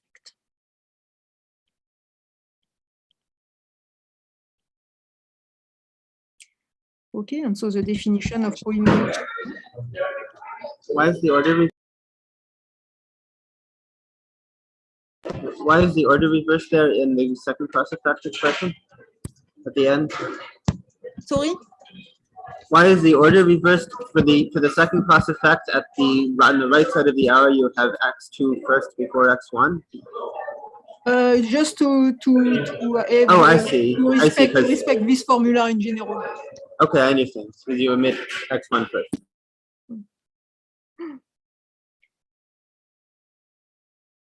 And so by definition, so a functor from category C to the category of K modules is polynomial of degree n, the degree d. We'll try to use d. If the d cross effect is different of 0 and the d plus 1 cross effect is equal to 0. Okay, and so we can consider the category of polynomial functors from C to the K module, so the full subcategory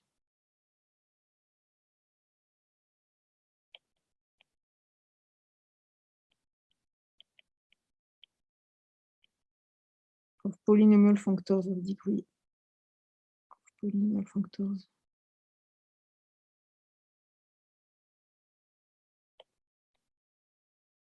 of degree smaller or equal to d. And so like this, we will have a filtration categories. So you have that the polynomial functors of degree n-1 is a subcategory of the polynomial functors of degree d.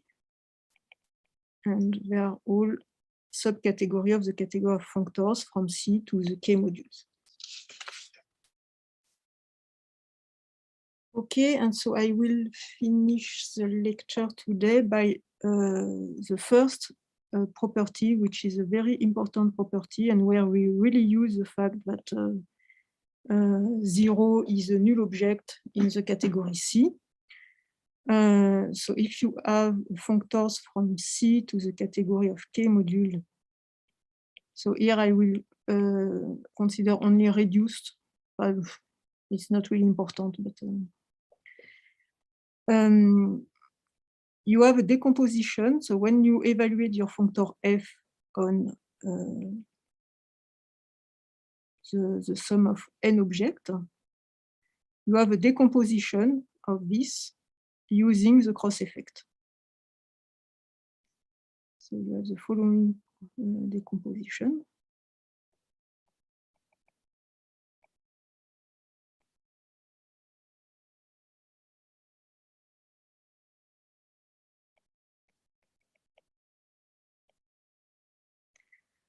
Okay, so if you look at the case when n is equal to 2, so here you have in fact a section here given by the map that I denote by f I1, I don't remember, I21, I22. Okay, so it gives you a section, so you have decomposition, but you have this one is equal this one, this one.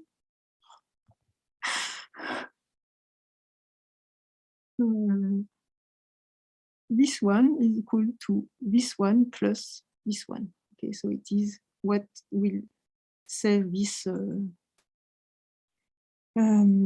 So this proposition, if you write it in small degrees, so you obtain that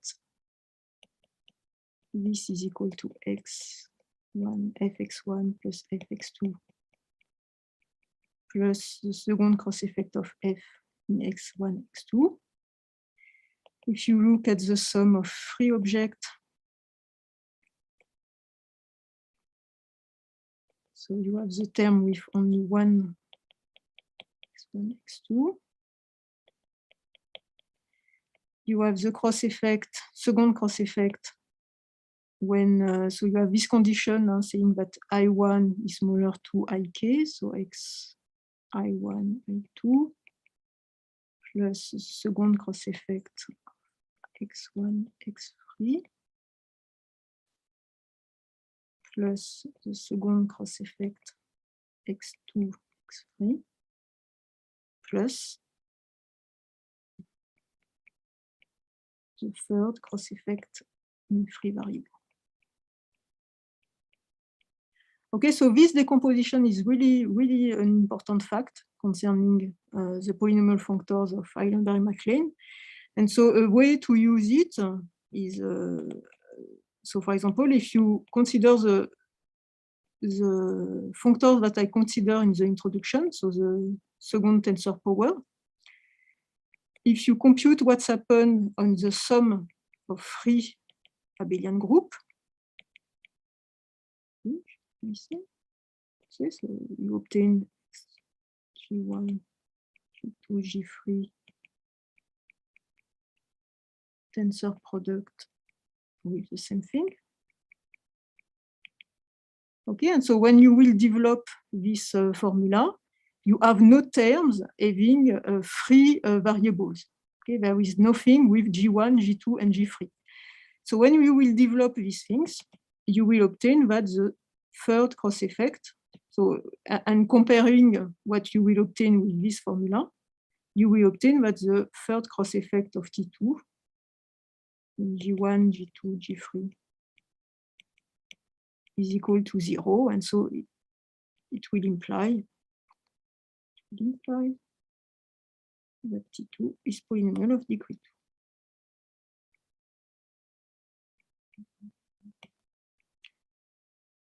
2. Okay, and so let me just give a last example that I will use tomorrow, and after I will just stop.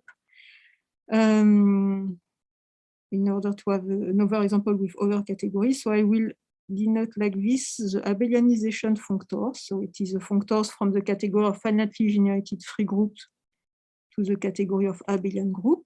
So sending G to the abelianization of G, which is quotient of G by the derived group. And so we have that when you consider the abelianization of a free product, it is the direct sum of the abelianization of each of these groups. Okay, and so using the general formula given the decomposition by the cross effect, which is here, you will obtain that the second cross effect of the abelianization is equal to 0. And so A is a polynomial functor of degree 1.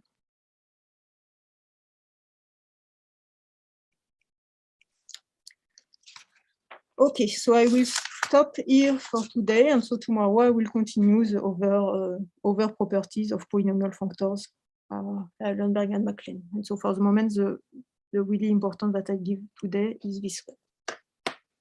Okay, thank you. Okay, thanks a lot. So there's already a question in the chat from Tim. Do you want to ask it yourself, Tim? Yeah, sure. It's not very concrete. It's just that some of the stuff you're writing down looks like a kind of check boundary operator or something. So I'm wondering if there's some kind of like Hochschild homology or like some sort of homology theory underlying these kind of things.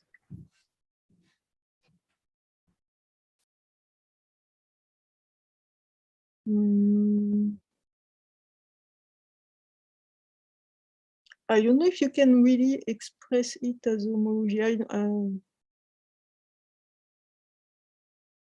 I agree that it is similar, but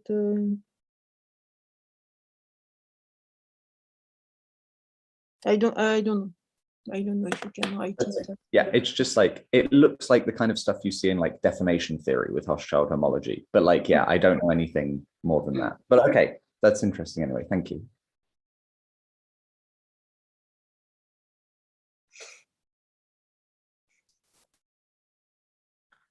I don't think there are more questions in the chat.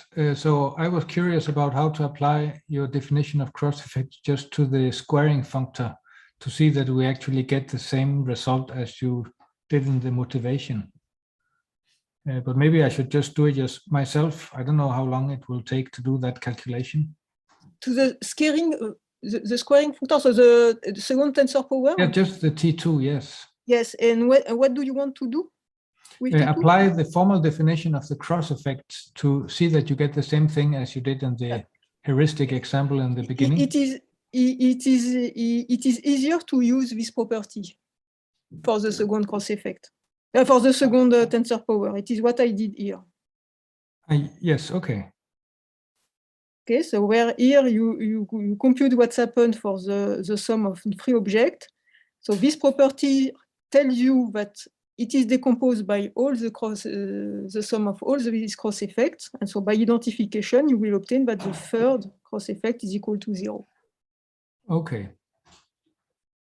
Okay, thanks. You can use, of course, also the definition, but yeah, maybe I'll try to do that myself.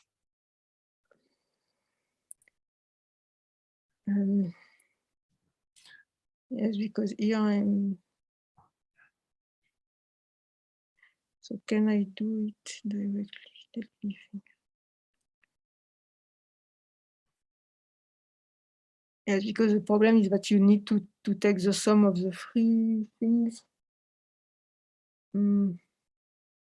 Well, you can probably do the computation by hand, but just yeah, I'll try. Here. Thanks.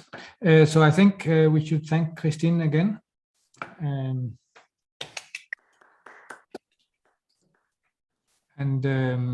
I look forward to the continuation tomorrow. But now we should probably continue. So the next in the pipeline is it Todd? Let me see if I can find the schedule. Maybe somebody can help me. Yeah, it's me. Yeah. Okay, so are you ready? More or less. Can we take a 2-minute break since we have it? Yes, I mean, that's free to everybody, but I'm just preparing Todd. Yeah. Yes. So let me just see about sharing the screen.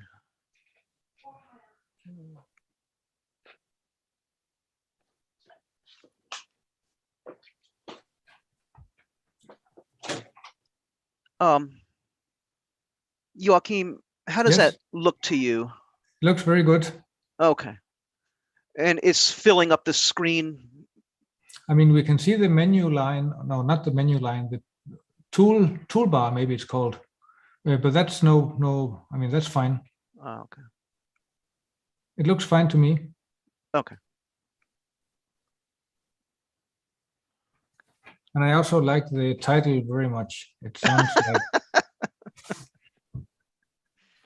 Yeah, you'd think we would have learned that by now, but.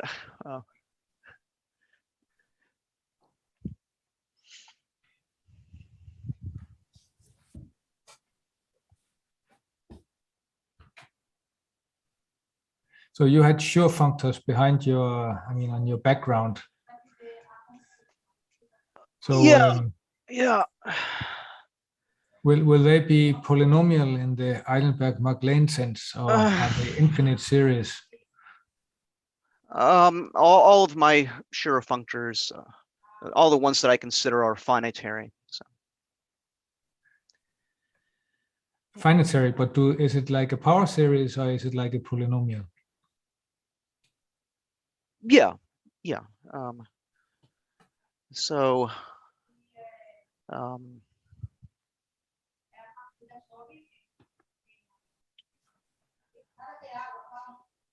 So, I mean, there are things that you can define on any,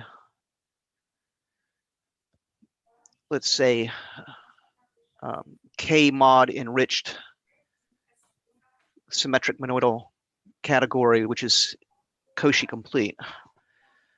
And so you can simulate the classical Schur functors in such a general abstract setting. But I mean, right now I'm more interested in, I'm not going to be talking about this, by the way, but I'm more interested in Adams operations and lambda rings and delta rings and things of that nature. Okay, so that sounds like a good topic for another talk. Another time. Yeah. Okay, I think we should move on. So it's a pleasure to have here Todd Trimble, who will give us the answer to the question, what is a functor? Yeah, we'll see what you think of that answer, but thank you, Joachim and David, for the invitation. I should first of all disclaim that I have any special knowledge of polynomial functors. So, I mean, I was very interested about a year and a half ago listening to David Spivak. Sorry, just a minute here. David Spivak give a talk about polynomial comonads, which is to be the main topic of today's talk. And in particular, he introduced his polybox notation, which is a nice gizmo. And during the question period, well, prior to that, he had mentioned that the notion of a morphism between polynomial comonads is what is called a cofunctor. And I had asked him at the end, what is a functor? And at the time, David had some ideas about what it should look like, but he said he wasn't exactly sure. Later, he's updated that feeling and in fact, what he had predicted then seems to be the case now. But I'm not going to be talking about David's stuff. Maybe he will later this week. That's the backstory. So that what David and I had some conversations after he gave his talk. And I said that some of the stuff that he was doing with polynomial functors reminded me of things that one sees in topos theory. And I began describing this to him. And we had a few chats, and as things will happen, our chats got interrupted. And so what I really want to do today is renew that chat with David about what I was speaking about, and then share that all with you. So today is to be a rather elementary, I think a rather didactic talk, which will invoke category theory, which I'll call classical. It's the sort of category theory which ought to be familiar to many of you, dating back to the 60s or early 70s, I would say, in which John Beck's name looms quite large. And so I'm going to recall a few basic tools in my toolbox that I use to try to understand polynomial functors and polynomial comonads. And so the first little bit of this talk is going to be introducing some of those tools, including the adjoint lifting theorem and especially Beck's crude monadicity theorem. And then a very old result that says that left adjoint monads on a category are morally or essentially the same things as right adjoint comonads, to the extent that the algebras on one side correspond to coalgebras on the other. That goes back to 1965, believe it or not. So that's Eilenberg-Moore, their original paper, on which introduced the Eilenberg-Moore category. So I'll be introducing all these little tools. And then I'm going to be applying this to what are called, well, what I am going to call C-sets. Right now, there's a raging argument over on the category theory Zulip about what we should call, nobody likes to say co-presheaves. And so, you know, instead of that mouthful, what should we call these things? So I'm going to I'm going to plant my flag on the side of C-sets as a good suggestion. But in particular, I want to see C-sets as being comonadic over sets, which has a lot to do with the Ammann-Ustalu result that has come to the fore, especially in David Spivak's writings. And let me see. I'm trying to fit my screen here. And that seems to be, and finally at the end, I'm going to give you my answer to what are functors in this context. So, so let's get started then. So as I say, I mean, there's some very classical tools here. This is a very useful result in which, you know, one studies maps between monads. So I'm going to let T be a monad on a category G, any category. And I'll suppose I have a left adjoint, I'll assume I have a right adjoint G, so it has a left adjoint, going back from D to C. And then since it has a left adjoint, you can form a monad, which is G following F, and consider the notion of, can you see the cursor, by the way? If I'm moving my cursor around, can you see that? Joachim, can you see my cursor? That's fine. Okay, so if you have monad maps from T into GF, you can play various games using the adjunction. So for example, a map into here, you can slide this F back over. So post-composing with a left adjoint is right adjoint to pre-composing with the right adjoint. So from a monad map, you can get an action on the right adjoint, but you can play the game the other way and slide G over to this side where you're talking about the left adjoint, and again, you're going to get a right T action. This is all in the sense of the usual axioms for what we mean by an action. So you have these this trio of equivalent notions here, and that will certainly be one of the tools that will come into play. And in particular, where there's a special case, if T, I meant to write, all right, so I'm using G and F, and now I switch to UF, but never mind. So F will be here, left adjoint to U, and imagine that I'm taking the monad map to be the identity. Then one gets from this trio of concepts a canonical left action on the right adjoint U, and that's just given by U applied to the co-unit of the adjunction. So I mean, that's kind of a universal action, you might say, and there is also a right T action on the left adjoint part, which is this time the co-unit applied to F. So these are all hopefully very familiar concepts. And with all that in mind, I'm going to also use what is called the adjoint lifting theorem. So again, I'll imagine that T is a monad on a category D. And we can form the category of algebras for this monad T. And we can consider the forgetful functor from the T algebras back down to D. And the first result is pretty simple. If you have a functor G from C into D, then you might be interested in when you can lift this functor through the forgetful functor to get a map into the category of algebras. And it turns out, this is a very simple result, that giving such a lift is equivalent to giving a T algebra structure on the functor G. Special case, if I take C to be a terminal, the terminal category, then G would be giving an object in D, and then to be giving an action on that object would be the same thing as providing a lift to as an object in the algebra category.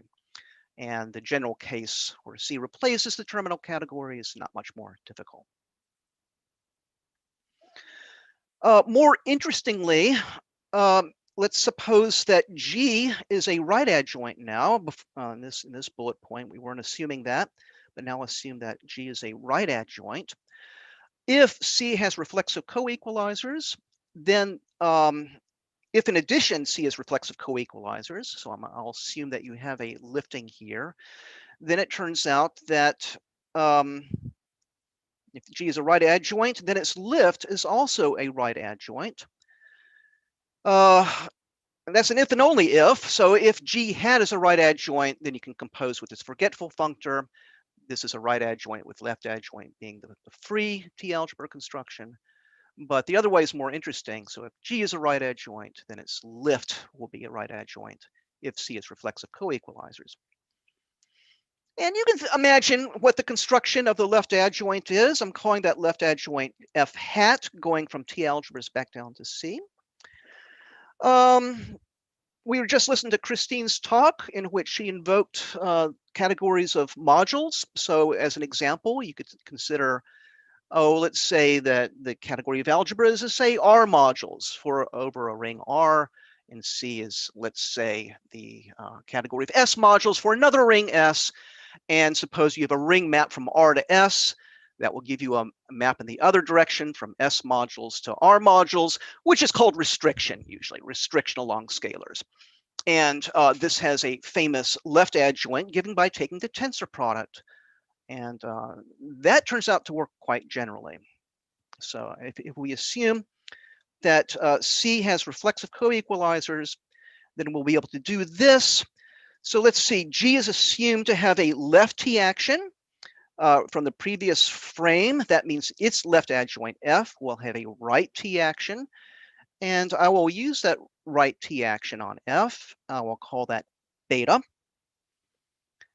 Given a T algebra, that means an object in here. That means you have an object in C with a T algebra structure. That provides you with a left action of T. And now what I'm going to be performing here is a construction where you basically take the tensor product of the left action with the right action. And that is exactly taking the coequalizer F applied to the algebra map or beta applied to D. You form the coequalizer, which is the tensor product, and that gives you the correct left adjoint F hat. So a nice little adjoint lifting theorem that I feel everybody should know. I use this almost every day of my life, actually. So I'll assume that. And continuing, again, going way back, this is the 60s. This might have been in Beck's thesis, I'm not sure. But I'll recall for you what is called the crude monadicity theorem, which is a name that I dislike very much, because it seems that, I mean, why would you want to learn about something crude? No, I want to learn about the precise monadicity theorem, but no. Actually, I think the crude monadicity theorem is a lot more useful. So let me state it. So a functor G from a category C to a category D realizes C as equivalent to a category of T algebras for a monad T if a few conditions hold. And so conditions are, if you have a monadic functor, that means a forgetful functor here, it should have a left adjoint, which gives you the free T algebra construction. So that's certainly a necessary condition. Let's also assume, as in the previous frame, that C has reflexive coequalizers, so that, well, in the first place, what G having a left adjoint will enable me to do is lift from G, let's see, this is monadic F. So GF is the monad T, and now I'm looking at the forgetful functor here. This has the canonical GF or T action, and so I can lift up to G hat. And I'll also assume that C is reflexive coequalizers so that I could form the left adjoint as in the previous frame. And if we assume that G preserves reflexive coequalizers in C, and if we also assume that G reflects isomorphisms, then it turns out that, do I have this? It turns out that G is a monadic functor, realizing C as being equivalent to this category of algebras. Okay.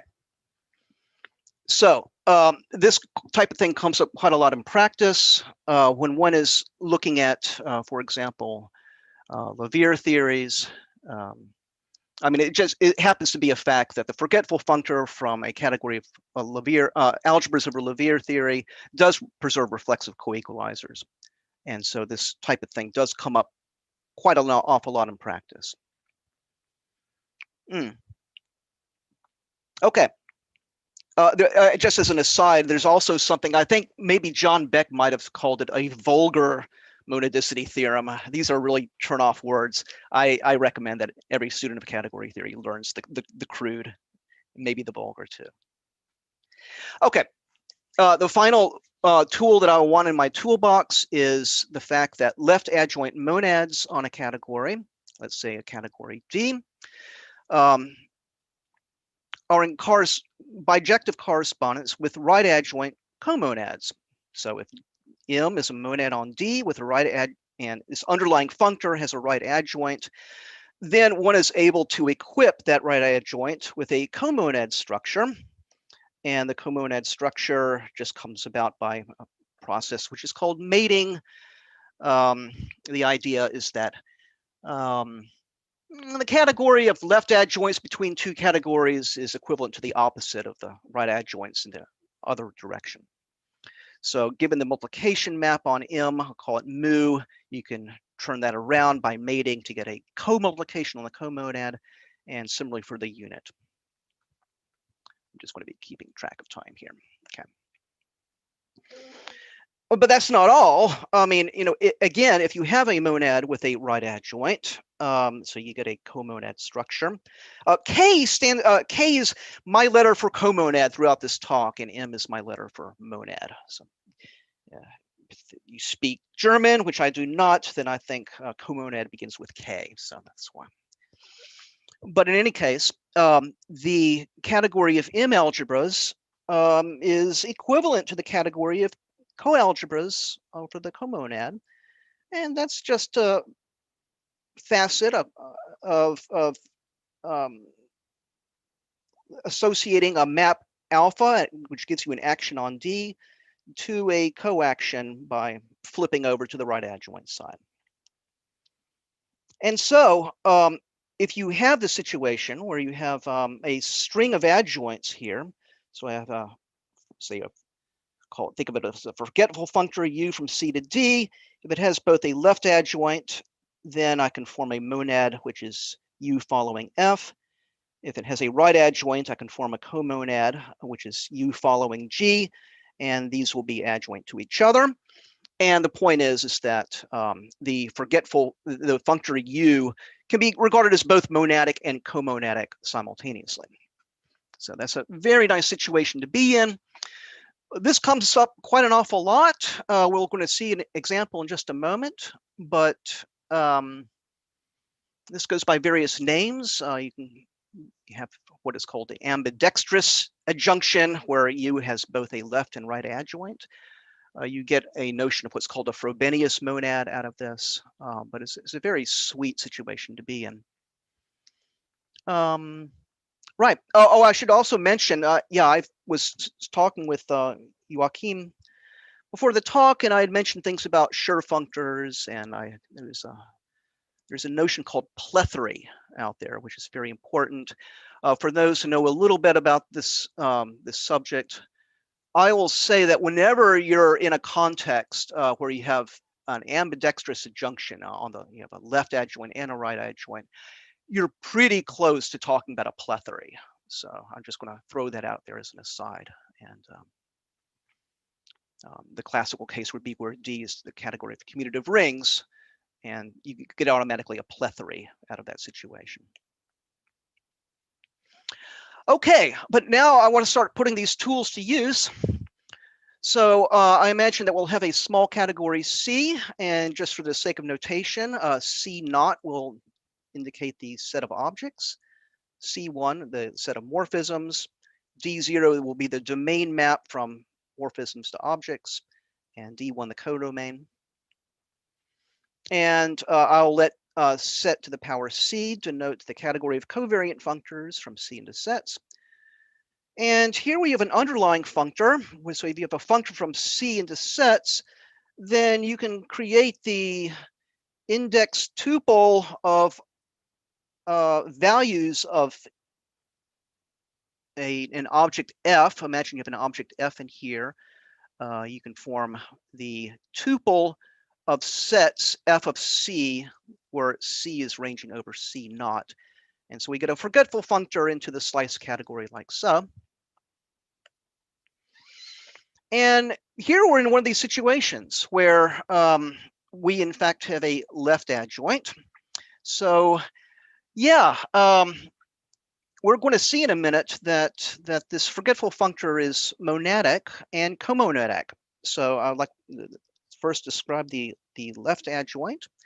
So this is like the free C set on a object fibered over the objects. And the way you form that is to take a coproduct of a bunch of copies of the representable, one for each element in XC. So yeah, so X here is a set, C naught is a set. I have a function here, and XC will denote the fiber over a particular element in here. And this dot notation means I'm taking the coproduct over of copies of this representable functor over all the elements that belong to this fiber. And that gives you the free functor. Well, this is a functor. This is a coproduct of representable functors, but I can forget that it's a functor and look at the underlying object in the slice category. And you can think of this in various ways. So this is a family of sets indexed over objects D belonging to C naught. And so the idea is that you know, for each object D, I can plan it into this argument here, and then I get a product of XC, the set XC, cross a Hom set. And so I form, I think of that Cartesian product as being a coproduct of a bunch of copies of XC indexed over all the morphisms from C to D, so that these elements belong to the Hom set here. And then finally, I dependently sum over the objects little c inside of C naught. And this set here is indexed over the codomain of F. And so I form an object of the slice category in this way. And then I can begin to manipulate this a little bit. So I can think of this, the C here plays the role of the domain of F, and D plays the role of the codomain. And so I can form this tuple in this way, but you see that this tuple is gotten by dependently summing over the codomain applied to substituting in D naught. So this is an example of a polynomial functor, but yeah, this is a way of thinking about what is the the monad on the slice category. It's going to be this kind of composite right here. All right. Now, these two functors here, dependently summing and pulling back, those are both left adjoints. Oh, what happened here? Ah, here we go.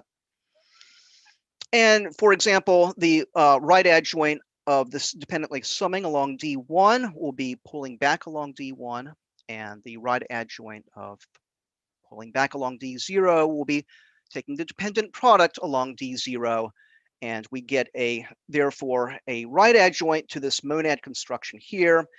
That right adjoint will carry a comonad structure, as we discussed before. At the underlying functor level, this is what we're dealing with. And I'm just checking time here.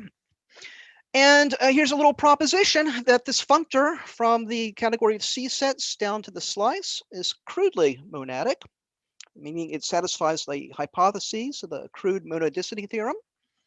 All right, so let's go down the list. We certainly saw that it has a left adjoint. And I will also say that this underlying functor preserves reflexive coequalizers, which was another one of the conditions. We know that's true because when you compute any type of co-limit of functors from C into sets, those co-limits are just computed object-wise or point-wise. So you just do it component by component or by object along the C-knob. So it preserves reflexive coequalizers, and finally, along similar lines, this underlying functor will reflect isomorphisms, meaning that a natural transformation, that's an morphism up here in C sets, is invertible if all of its components lying down here are. So all the hypotheses are satisfied, and so you get something crudely monadic.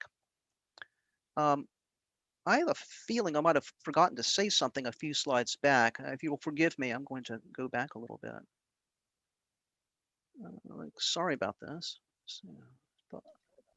Somehow, oh, beg your pardon. It's because my screen is not wide enough. I did not realize that I had skipped over something I wanted to say. So, kind of an important point here.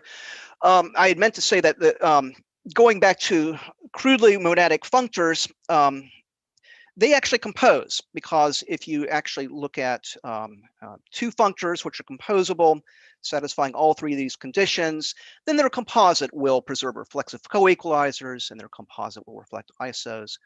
So crudely monadic functors compose, which is not always the case for monadic functors. Monadic functors often do not compose to create another monadic functor. So this is one virtue of crudely monadic functors, which we're going to come back to. There's an even better theorem that if you have any monadic functor from D to E, and if U from C to D is crudely monadic, then their composition is monadic. As I say, not all monadic functors compose. The classical example would be where C is the category of categories and D is the category of reflexive graphs. There's a forgetful functor there. And D mapping down to, let's call E the category of sets. Reflexive graphs are monadic over sets, but categories are not monadic over sets. So that is to say there is a real virtue in thinking of crudely monadic functors, which is going to come into play quite soon. So let me kind of skip forward here. Sorry for the interruption. All right, let's see, make sure I get every last little thing on the slide here. Okay, so we have a right adjoint there. Okay, so we have a crudely monadic functor from UC here to the slice.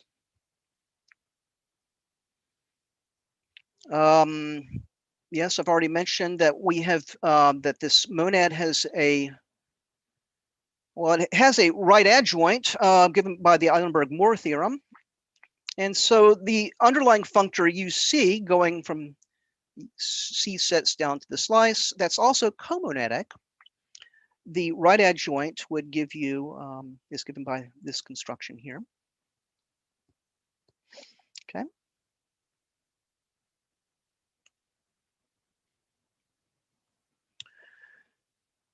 Okay, so this is crudely, this is also crudely comonadic. So let's go through this. So all we have to do is simply dualize the crude monadicity, the hypotheses, the crude monadicity theorem.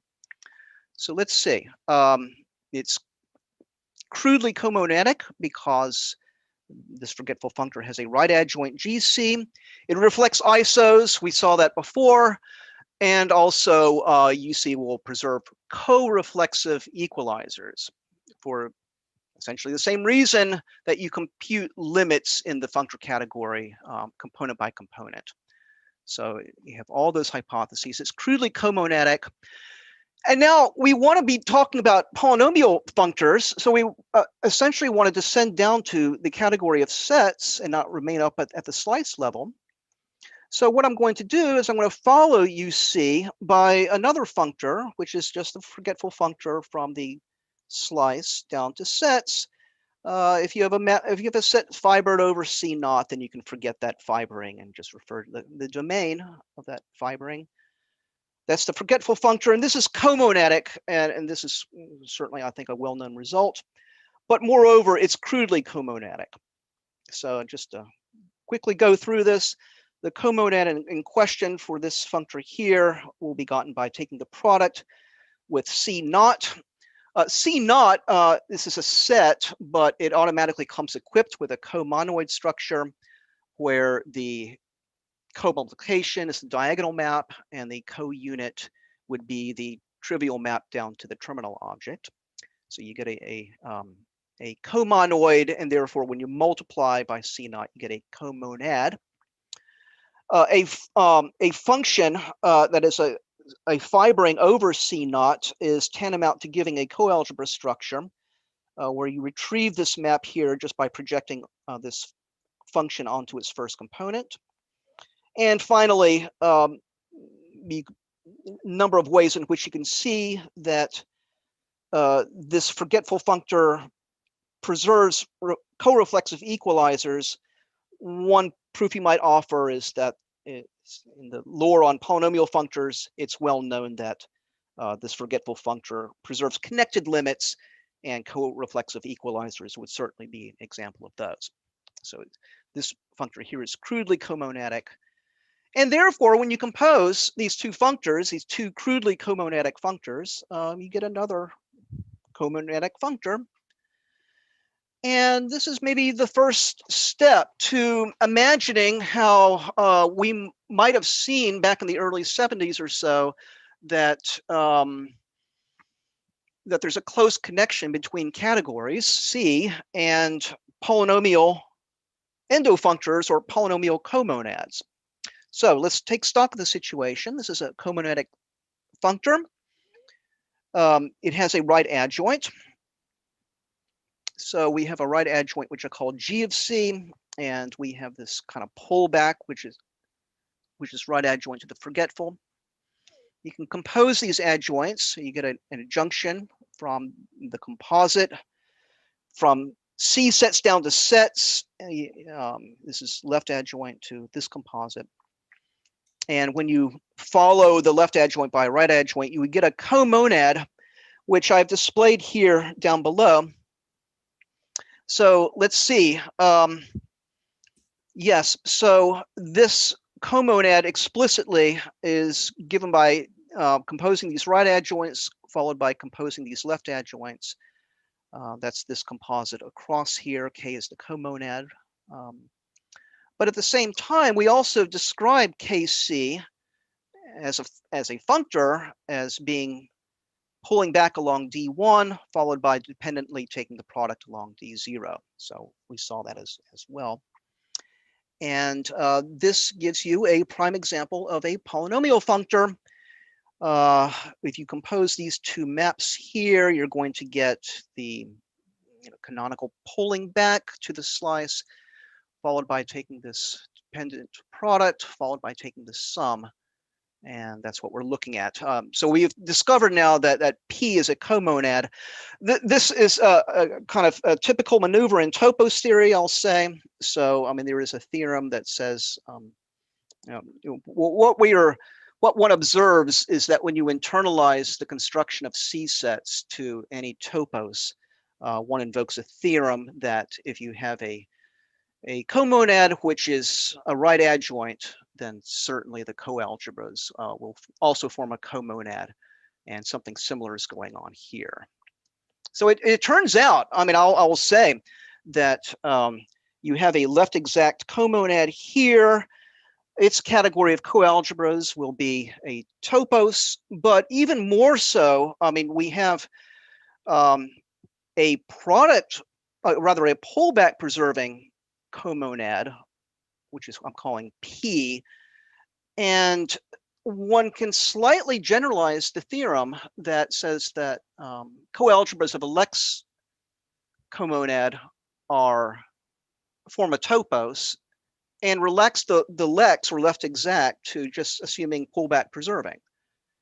So in a way, you can get starting from a topos E, you can get the topos of internal pre-sheaves on an internal category in one shot, when one doesn't have to pass to the slice first and then go a second step to the internal pre-sheaves. One can do it all in one shot.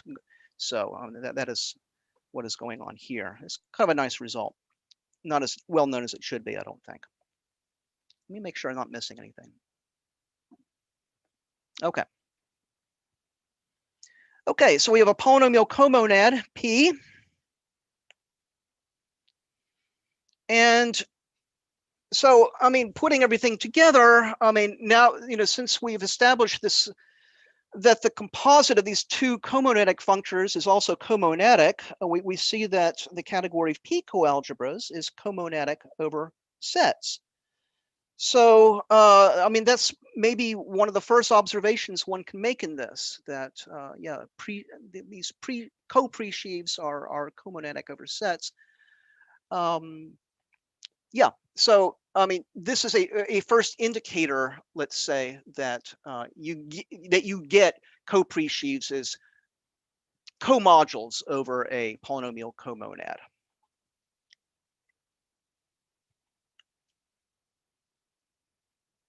Okay, so here, let me just indicate what the underlying functor is. The underlying functor will take a C set down to what is the sum over all the sets applying F to object C. That's called the set of elements of F. So that's the underlying functor. And now we can calculate the polynomial comonad kind of explicitly. So let's see, well, let's start off with a set S, an object in here, and we're going to pull back. So we're going to pull back to a fibering over C naught, where all the fibers will be constantly S. And now we'll apply this composite. So KC will take this constant set over C naught to this product, as we indicated before, and then we dependently sum. And that's what we have. And we can manipulate this in various ways. So looking at this construction down here, we can, since S is constant, we can pull this product into a sum over all the Hom sets. So this forms an exponent of S, and this forms the set of maps outgoing from C. And so we get very explicit. So this kind of the inverse image of the domain map will give you the set of outgoing maps, and that will be the exponent here. We get clearly a polynomial functor. And the polynomial coalgebra structures now take on this form here. Coalgebra is given by a map gamma that now looks like this.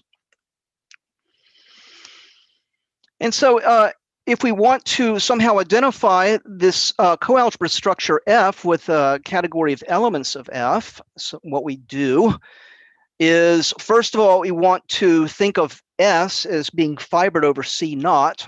So we'll map S to 1 in each instance and get a sum of a bunch of copies of 1 over all the elements in C naught. That gives you C naught. So this composite here gives you the fibering over C naught.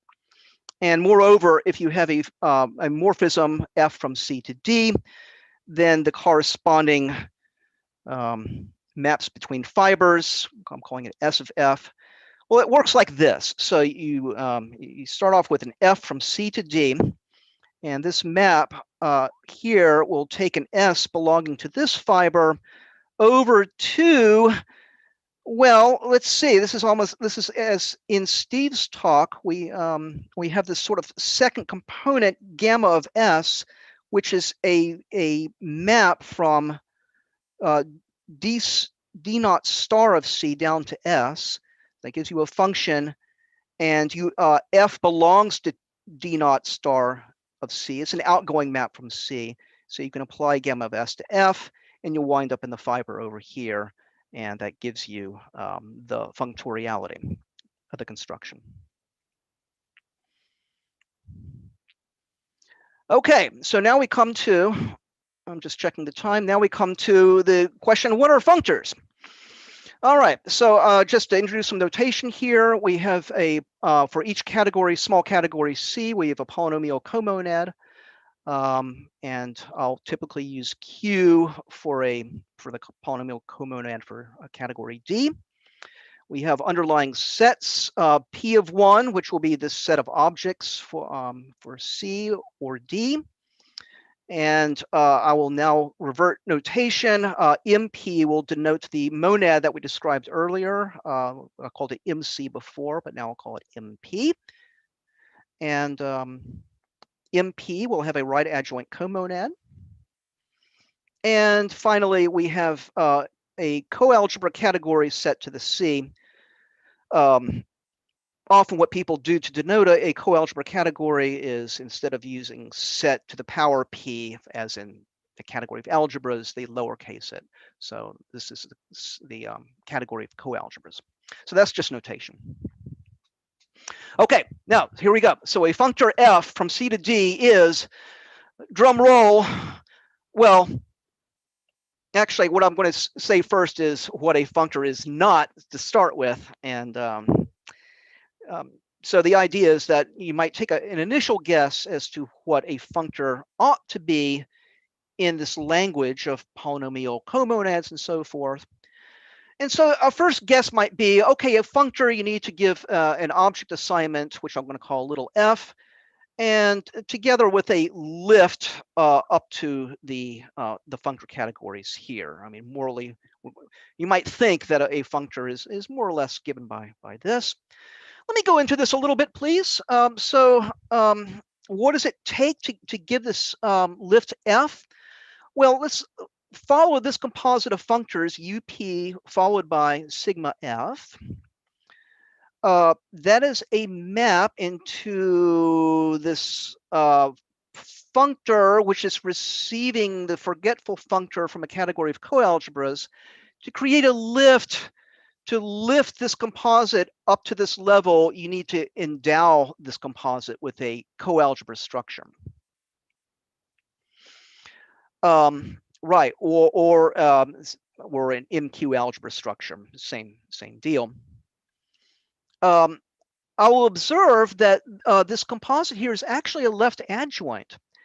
And so we actually have a dual of an adjoint lifting theorem, that a left adjoint into this category below will lift to a left adjoint up at the level of the coalgebras. That's just the dual form of the adjoint lifting theorem. But unfortunately, this doesn't quite work. Actually, what I've produced is the concept of a cofunctor. So, I mean, it's been observed many times that a cofunctor within the language of polynomial functors, a cofunctor is more or less the same thing as a morphism of comonads. And indeed, if you have a morphism from a comonad P to a comonad Q in poly, then you can push forward, and this would give you this left adjoint here. But that's not what we want. We don't want to talk about cofunctors, so this initial guess is actually wrong, and therefore we're going to try something else. So what is a functor then? Let's go through it again. let's see. So a functor, we can think of one way of thinking of a functor is in terms of monads in the bicategory of spans, or rather, we can think of categories as being given by monads in span. So I'm using the squiggly arrow to denote a span from C0 to C0, and I'm assuming that this has a monad structure. That's the same thing as a category structure. And a functor ought to be a map that gives you the object assignment here, equipped with a 2-cell. This is all taking place within what's called an equipment, together with a 2-cell from this composite to this composite. And a way of thinking about that is that this 2-cell, it ought to behave like a functor should. So it ought to take the compositions in C to the compositions in D, and that would be reflected in terms of a kind of pasting diagram in which you take a copy of this 2-cell, place another copy of that 2-cell adjacent to it, and then you can follow by the multiplication in D. Well, up at the level, thinking of spans is actually morally the same thing as co-continuous functors between slash categories. What we'll be talking about is this scenario here, so that the functor, what we're describing as a functor, will be a 2-cell of this type. So MP followed by sigma F, mapping to sigma F followed by MQ. And the idea of being compatible with the category structures is captured by this sort of diagram here, which says that the 2-cell psi is compatible with the category structures. If you're thinking this reminds you of distributive laws, then you are absolutely correct. This is one of the you might call this one of the 3 distributive laws. I've suppressed talking about the units or the identities, but this is just a sample of the conditions that one wants. So we're going to think of psi as being a 2-cell like so, but now we're kind of getting in the neighborhood of the constructions that we're discussing before. So let's continue. So we have a map of this type from here to here. And so a functor is, well, given by a pair f comma psi that we just described, satisfying some conditions. But now we can begin playing adjoint games. So remember that dependently summing along f is left adjoint to pulling back along f. And so you can manipulate this pair into another pair. This is phi is in some sense mated to psi, and you have some similar distributivity conditions that it must satisfy. So that would be another description. But more interestingly, I mean, we can use the adjunction between the m's and the k's. So remember that k is right adjoint to m. And so we can play these sorts of adjoint games in which we maneuver mq over to the left to get a kq, and this mp over here to the right to get a kp. And again, this just satisfies some conditions of distributivity type. So all that's fine. This is a 3rd description of a functor. But now I'm going to take this apart a little bit. So I'm going to imagine that KQ, I'm thinking of this as a comonad, which is gotten by taking a left adjoint U followed by its right adjoint G, satisfying some conditions. And now what I'm going to do is I'm going to slide this GQ over to the right-hand side and get a map of this type. So notice that the form of this map looks exactly like what you would expect a coalgebra structure to look at. And in fact, a functor is exactly an F here, followed by a coalgebra structure, a KP coalgebra structure on this composite right here. And now we're beginning to get within the realm of polynomial comonads and their comodules. So we have this kind of comodule structure on F star UQ. And that's another description of a functor. And I'm going to spend a minute interpreting excuse me, I'm just checking the time. I'm going to spend a moment interpreting, what this means. So you have a KP coalgebra structure here. Because you have a coalgebra structure on this composite, that means that you can create a lift up into the coalgebra category. Now I'm going to call that, I'm prejudicing it a little bit, but I'm going to call that lift, I'm going to call it set to the F, where I'm thinking of F as a functor. Now we have two things going on. First of all, as I said before, this lifting of a left adjoint will also be a left adjoint by an adjoint lifting theorem. But at the same time, these two functors, UQ and F star, those are also right adjoints. And this UP is also monadic. So this right adjoint composite will lift to a right adjoint up at the level of this simultaneous monadic comonadic category. And so what this functor, this lift is simultaneously a right and a left adjoint, since F star is. And now, I mean, this is what really convinced me that I wasn't making some kind of foolish mistake. I know that maps from D sets to C sets, which have both left and right adjoints, I know that those are functors. So this convinced me that there was actually, that I was on the right track here. And so let's see. Now I'm going to kind of sum up here. I have just a few more minutes, but I'm going to sum up what our situation is. So one description of a functor is that you have this nice two cell, which I'm calling theta, from KP followed by F star. And oh, I made a mistake. This is KQ up here. Beg your pardon. Followed by F star to KP following F star. And now I'll take this basic square. I'm going to decorate it a little bit more by adding in some arrows. So I'm going to take this kind of pulling back map into the slice. This triangle commutes for trivial reasons. This triangle up here, well, I mean, the definition of KQ in terms of, in terms of dependent products and so forth, this is how the comonad was formed.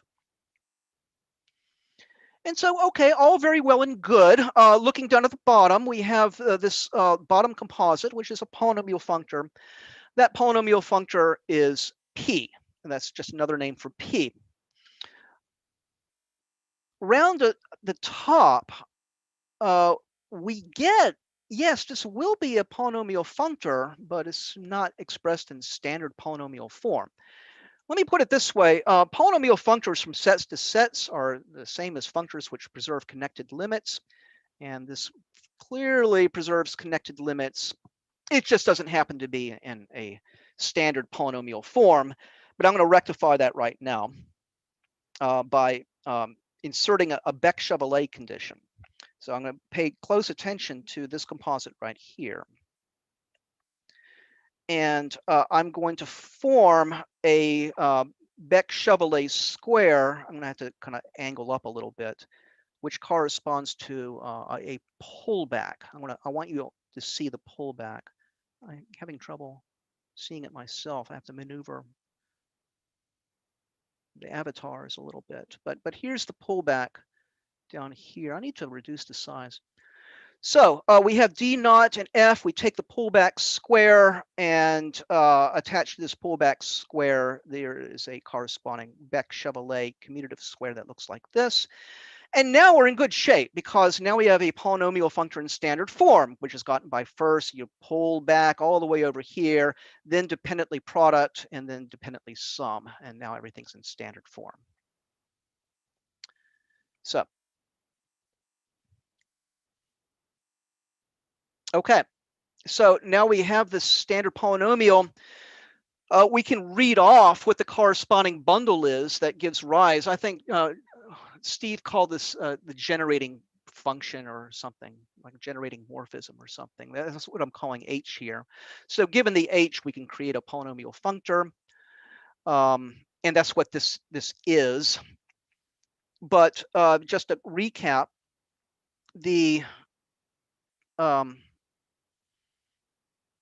so the actual generating function is gotten by pulling back this map here, which corresponds to this polynomial functor map. Pull it back along F, and you get this H here.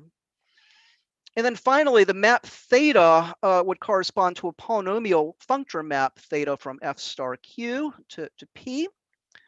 And this triangle must commute. So we're first of all, from a few frames back, this should be a p algebra or a p coalgebra, and theta should also be a p coalgebra map. And so the statement is that a functor within this language, using these techniques, ought to be the same as a function from P1 to Q1, together with a P coalgebra structure here and a P coalgebra map theta, making this triangle commute. And what's interesting to me about this is that, I wasn't quite sure what to make of it, but you might see that functors within this language have a very lens-like character. I mean, this is a diagram very similar to what you expect when you write down the definition of a cofunctor in elementary terms. So I'm going to put it out there. I'm still puzzling over the real meaning of this, and it's possible that somebody out there can tell me how I ought to be thinking of this lens-like behavior. But that is, for now, my answer to the question, what is a functor? And with all that in mind, I think I can say thank you for your attention, and that's all for now. Thanks a lot, Todd.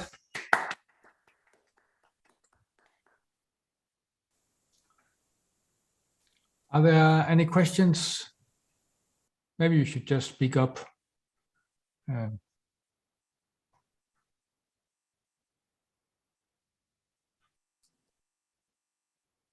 So in that final diagram, Todd, yeah, that one.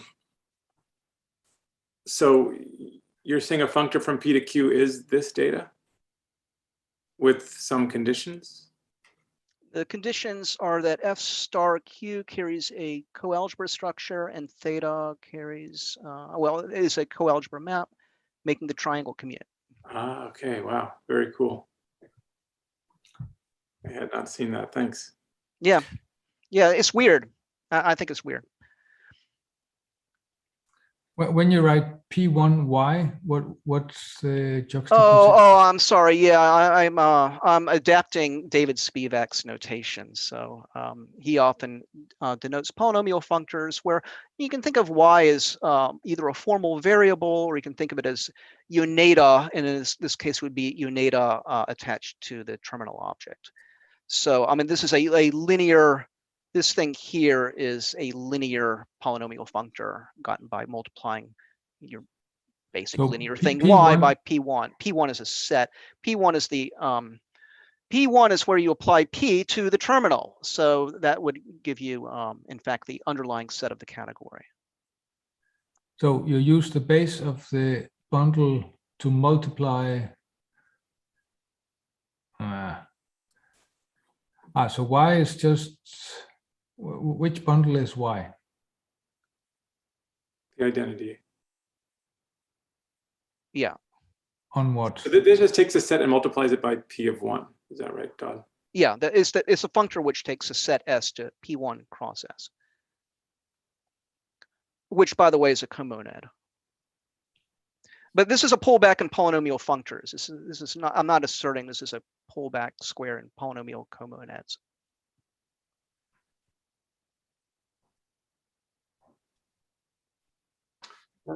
Another question. First of all, thank you. I really enjoyed this talk. Yeah, thanks. I'm wondering if F Sorry, who's speaking Q... right now? Oh, sorry. I don't know if you can see me. I'm Brandon. I think. Oh, Brandon. Hi. So I'm wondering if there's a way, or like a one sentence way of interpreting this F star Q as a category. Yeah, I'm not seeing it as a category, but let's see. Yeah, it's kind of based on this construction here. So you do have a category D. You're kind of pulling back along one of the, you're kind of pulling back comms along one of the arguments. I guess the domain Not the comprehensive factorization. The identity on objects fully faithful.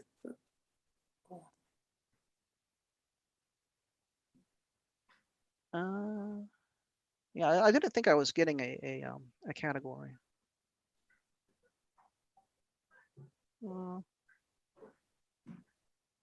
It's a little bit hard to let's see. Yeah, so I'm not seeing how to compose in here. You know, it's sort of fibered over C0 and D1. They kind of live separately, so I'm not quite seeing how to compose. But All right, so thanks I don't anyway. think it's I don't think it's a category, but yeah. Okay, but I think we should think of moving on, and so let's thank Todd again.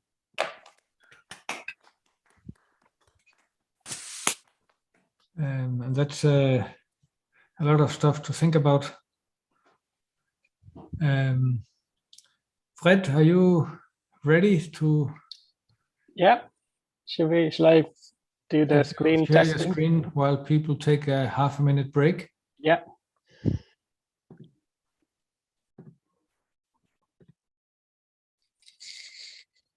Differential structure. Okay, looks good.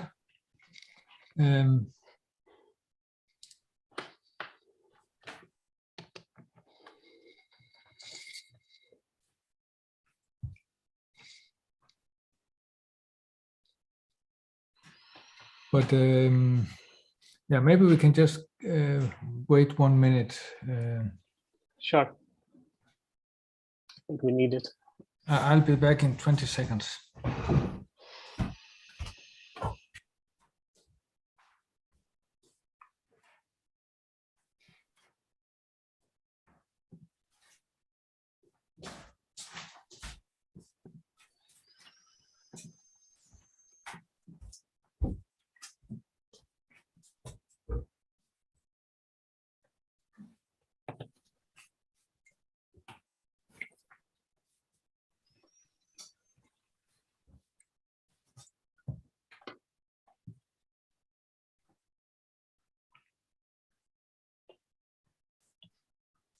So keeping the 1 minute delay, I think we should now be ready to the last talk of today.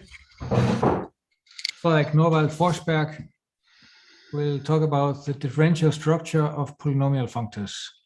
Please, Fred. Yeah, thank you. And also thanks for giving me the opportunity to talk at this workshop again. I mean, it's great that we can have these focused and nice workshops.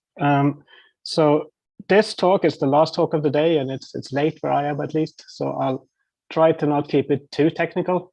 And I'm going to help with this, I'm going to work internally in set. So I'm just going to consider polynomial functors on set. But I think you could, of course, consider this to be the internal language of a locally conditioned closed category, and everything should work anyway. But I'm going to keep it nice and simple and down to earth. I should also say that this is joint work with Neil Garney and Conor McBride, who unfortunately are not here today, I think. But okay, I'm also going to start with something seemingly very down to earth, which perhaps has nothing to do with polynomial functors. But let's consider the problem of putting holes into things. So I want to consider types or sets, or however we want to think about these things, for representing being in the middle of some operation.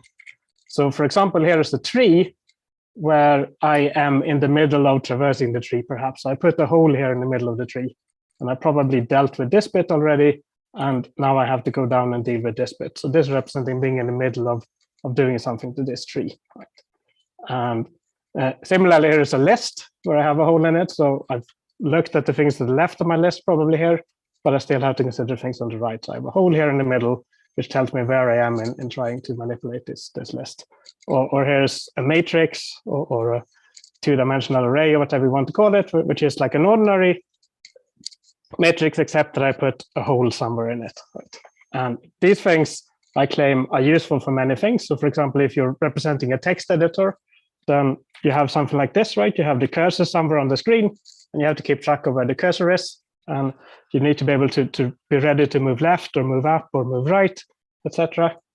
Or if you're trying to implement a proof assistant or something like this, then you probably have the proof state as a kind of tree like this, where you need to keep track of which proof goal you're working on at the moment, and which ones you've already discharged and you're happy with, and which one you might still have to get back to, etc. Or you can imagine a file system where you can zip up and down the file system and go to different directories and then go back again.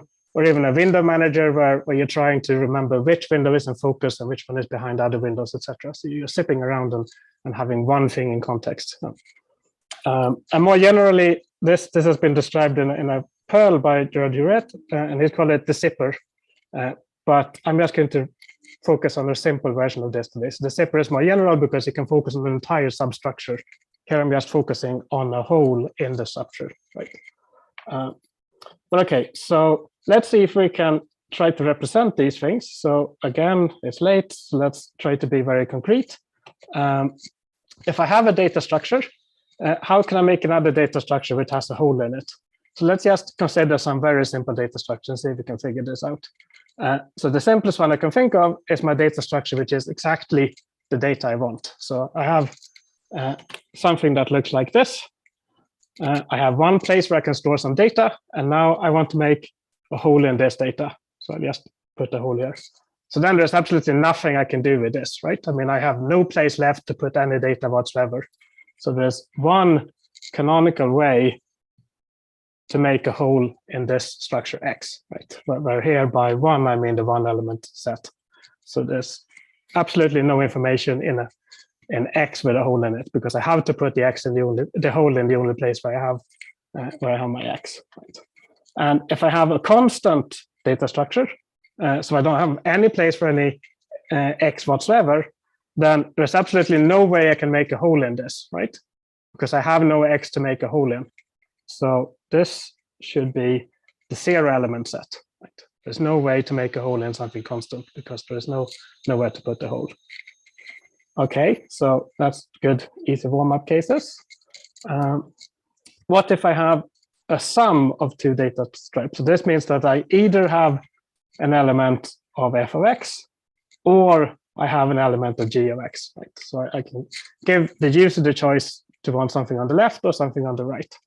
Well, it's the same thing with a hole, right? I could either put the hole on the left, or I can put the hole on the right. And these are the only two options. So a hole in this thing, well, it's either a hole on the left, put some brackets, or it's a hole on the right, right? So the hole must be on one side, and if I have the data for one of these, then I only have one side of it. So here's another one. What if I have not one x like up here, but I have n x's? Let's take n to be 4. Well, to put a hole in this thing, I first have to choose one of the x's to put the hole, right? And then I have n minus 1 x's left that are still untouched. So I'm claiming that in this case, well, first I have to choose an n, which is where to put the hole. And then I still have the data for n minus 1 other things, right? Does that make sense? So I first pick where to put the hole, and then I have to keep the rest of it. And we can generalize this to arbitrary products. So if I have a product of f of x and g of x, well, then I could either put the hole in f. So then I take the structure with the hole in f, in which case I'm still having this second component here around, this g here, right? So that's untouched in this case. So I just keep all of the g of x. Or I could put the hole in the g,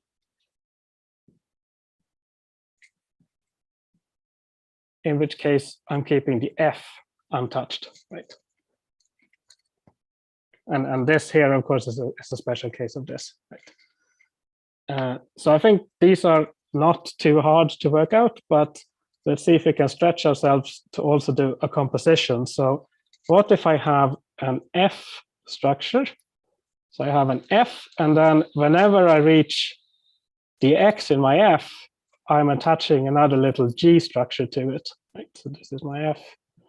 These are a bunch of G's. So that's F of G of X, right? Whenever I reach the payload of my F structure, I'm putting in a whole G here.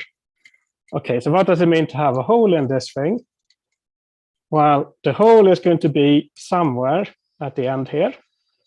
So I have to pick a hole in the G, but I also have to pick a hole in the F, which is the particular G structure I'm using in order to put the overall hole in it, right? Because I only have one hole. So it must be at some of these ends here. And if it's here, then I'm first picking a hole in F, which is this whole thing. And I'm leaving all the other G structures alone. And then I also have a hole in this G. Right? So if I try to write that, what did I say? I said that I could either, first I have to have a hole in F. And I'm keeping, so now my notation is breaking down a little bit because I want to record the fact that I'm still instantiating all of these other X's with a G. So I have to write it like this. And then I said, I also wanted to have a hole in G. And if I'm using that notation, then here I really do have X's at the ends here, right? Okay, so we just started with this idea of trying to describe what it means to make the hole in a data structure, which is represented as a functor from set to set. And if we now look at these rules, then we might see that they look familiar from what we might remember from our time in school, right? So if you just compare it with these rules over here on the right for taking derivatives of real number expressions, we see that the derivative of X is 1, the derivative of a constant is 0, the derivative of a sum is the sum of derivatives, the derivative of X to the n, as we all remember, is n times X to the n minus 1. And for multiplication, we have this fun little rule, right, where we have to either take the derivative of the first one and keep the other one the same, plus taking the derivative of the second one and keeping the first one the same. And we also have this chain rule, which tells us how to take the derivative of a composite of functors, right? So we take the derivative of the first one and we instantiate X with G of X, and then we take that times the derivative of the second one and we instantiate X with X. So we see that in fact, these laws here are exactly the same as the laws that we had here for taking derivative of functors, right? So that's quite a remarkable coincidence, I think. And the point of the rest of this talk is to try and explore in what sense it's a coincidence, in what sense it isn't a coincidence, right? I mean, is it just a cute fact, or can we approach this somehow systematically?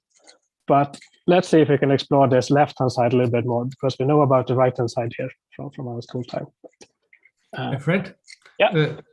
Todd asks in the chat that it seems that whole itself is not functorial. And then he says, consider applying whole to the unique map from f of x to 1 to get whole of f of x to 0. But how can you get something into 0? So that's, can you comment on this?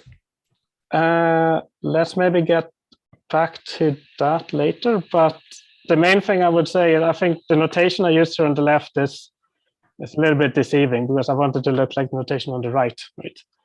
But really the input here is a whole functor. This is the identity functor, right? And this is the constantly a functor, etc. So it's not the case that this is just the set X and this is just the set A, right? So I wonder if you actually do this properly, then I would suspect that it's functorial. We could also see later what's happening with the polynomial functors. That's an interesting question. And David comments on the chat that it is functorial on Cartesian natural transformations. Right. Yes, we get to that. Yeah. Thanks, David. Spoiler alert. Okay, but before we get to that, so let's see if we can explore this left-hand side with the holes. And if you haven't learned any calculus in school, then we could still think about what it means to work with these holes, right? And in particular, if we have a one-hole context, so we have one of these holy things, and we have a thing, whatever that is, then we should be able to plug that thing into the hole to get the whole thing again, right? So that should be something like this type, that if I have a hole of f and then I have an x, then I should be able to make a complete f of x again, right? So let's see if we can do this. And the way we do it so far now is that we just do it depending on what this f is here, right? So I just copied over the thing I had from the last slide here, so we can remember it. So let's see if we can do it. So if this is the identity functor, so this is x, then the element which comes from the whole is necessarily the unique thing of the unit set, right? So there's nothing we can do about this. And we have to produce an x, but thankfully we have exactly an x, so we can plug that x into the whole and get the whole thing, right? And in this next case here, when it's the constant functor, well, then the y here is an element of the empty set, the zero element set. So we don't have to worry about this case, right? This is impossible, because we're claiming that y isn't zero. So that's not our concern. What if we have a sum of two functors? Well, then the whole is also a sum. So we either have something in the first component or we have something in the second component, right? And depending on which one we have, we can just keep plugging that thing into the corresponding component and then put it all back together. So if I plug in f of I, then this y here lives in f of I of x, right?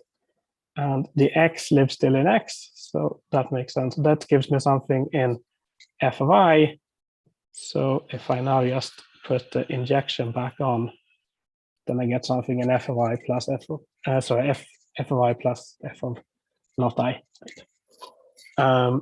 Okay, what if we have a product? Then I can't do this clever thing where I deal with both options at the same time anymore, because according to the definition we had, the hole in the product was either a hole in the first thing or a hole in the second thing, right? So if it's in the first thing, that's the first injection, well, then I can plug it in the first injection, right? So I plug in f, and then I have my y, which was for the hole for f, and I have my x. So that gives me something in f of x, but now I also need to put something in g of x, but thankfully that's exactly the thing I have here, right? So I can just use that untouched. And similarly, the other way around, if the thing I had was actually from the second injection, then I have a hole for g, so I can plug in g. And that's my x. And I can put that together with the whole thing for f that I already made sure I had here. Right? And okay, finally, what's happening for the composition? Well, what did we have? So we have a hole for f. Oh, sorry. We had a hole for f and we had a hole for g. So what I can do first is I can plug this Z into the G. So that's this Z here is from the G hole. So if I plug with G and Z and I use my X to do that, then that is going to give me something which lives in G of X. And that's exactly what I need in order to continue plugging with the component I have left. Right. So plug in F of Y, and this is my thing that I put in the hole. Right. Okay, so just by looking at what the functor was, we were able to always define this in all situations. Right? And if you look at what we have written here, then you'll see that this is actually syntactically linear in all variables. Everything is used exactly one time, right? except for possibly here in the impossible case, where nothing is used anytime, but that's an impossible case anyway, so that doesn't really matter. Right? We see here x is used exactly once, and then here x is used exactly once, and so on. So it's syntactically linear in the sense, in the linear logic sense, that everything is used exactly once. Right? Okay, so that's all well and good, and it wasn't completely obvious how to do it, right? We had to think a little bit for the composition in particular, but it's still not really good enough to write the text editor, right? In the sense that all the data types we considered were really simple data types, and we only had, say, 17 tuples of data rather than a whole list of data or a whole array of data, etc. So we shouldn't pat ourselves too much on the back for having to figure this out. We haven't actually dealt with any realistic data types yet, right? So I claim that these realistic data types, you can get quite far by us considering them to be fixed points of functors. So probably most of the time least fixed points, because you want to have finite data in your computer. Right? So for example, you can consider lists where you store an x. Well, this is the least fixed point of the functor, which sends y to 1 plus x times y, right? Saying that a list is the least thing which contains some special unit. This is the empty list. Or it has the first element, which is really an x, that's the thing we wanted to store, followed by another list, right? And it's the least fixed point because all lists will end in a finite number of steps, right? But now we see that we have a bit of a problem if we try to define what the wholes of these things are. We will get there, but for now, we could, it's late in the day, so we could be a little bit tired of thinking too much, and we see that what we've done so far hasn't been really useful, because here inside the fixed point, I now have two variables to talk about, right? Before I only had one variable, but here I have two. So now we need to talk about multi-sorted wholes and partial derivatives, etc. So in the end, we can't avoid this, but for now, let's see if we can be simple-minded for as long as possible and approach this in a different way. And that different way, because this is the polynomials functors workshop, is to use polynomial functors. Big surprise. So we can represent all of these container-like data structures as polynomial functors. So just remind you what this concretely is in the category of sets. So the polynomial functor here is given by a set S. This is what Steve called B before, just the base of the functor. And then I have the whole family of positions over this set. So I'm going to use this terminology. I'm calling this the set of shapes, and this the set of the family of positions. Right. So for every shape, I have a set of positions, and this is what Steve had as the inverse image of the bundle map that we had before. Right? And then this can actually be interpreted as a functor, and this is what it's like concretely in the category of sets. Again, this is simpler than an arbitrary locally Cartesian closed category. So the idea is that the functor, it takes some x, and then it gives you back the thing where you get to choose a shape. So it's a disjoint union over all the shapes. So that means that you choose, right? You have to pick which one you want. And then you have to give, for every position, you have to give some data in x, right? So you can see the polynomial, right? It's a sum of x to the power of something, if you write it that way. But I'll just write it as a function thing. And the concrete example we had up here with list is that list is given by the polynomial functor, where what is a list? Well, for every length of the list, we have a different shape of data, right? So the shapes are given by natural numbers, and then the position for a list of shape n is given by exactly an L element set, which I'm going to write as fin n, fin for finite set with n elements. So that means that to give something of this shape, well, you have to choose the shapes, you have to choose the length of the list, and then you have to give that many elements of type x. Right? So you say what's here, what's here, what's here, etc. So it's another way to represent list, but now I'm not explicitly talking about fixed points or functors anymore. Right? So you can just work with this data. Right. Yeah. Steve in the chat suggests you comment on the terminology container and polynomial functors and so on. Right, yeah, that's a very good point. So I'm going to use them interchangeably. I'm probably going to mess up and say container when I meant to say polynomial functor, because this is not a containers workshop. But containers is the computer science terminology for polynomial functor. And of course, there's also different opinions about the right thing to call this set and this family. So I'm going to use the containers terminology, which is calling this the shapes and this the positions. So I'm really thinking of these things as data types. And David Spivak is walking up to the keyboard to say that he's using the exactly different terminology, where he's calling this set the positions and this family the directions. So let's have to try and keep that in mind. But hopefully it will be clear from context. But if you're confused, please stop me again. So yeah, shapes and positions and things like lists here, it's exactly the motivation for this terminology. Right? It really is the shape of the list and the positions where you store the data in the list. Okay, yeah, thanks. And then we have a theorem which says that these polynomial functors are closed under all the type operations you could possibly imagine. So the identity is represented. You can have constant functors by basically having empty positions. So you're not asking for any maps into X. It's closed under coproduct, products, composition, and even least fixed points. And here I'm cheating again because, of course, in order to talk about least fixed point, you need multi-sorted holes.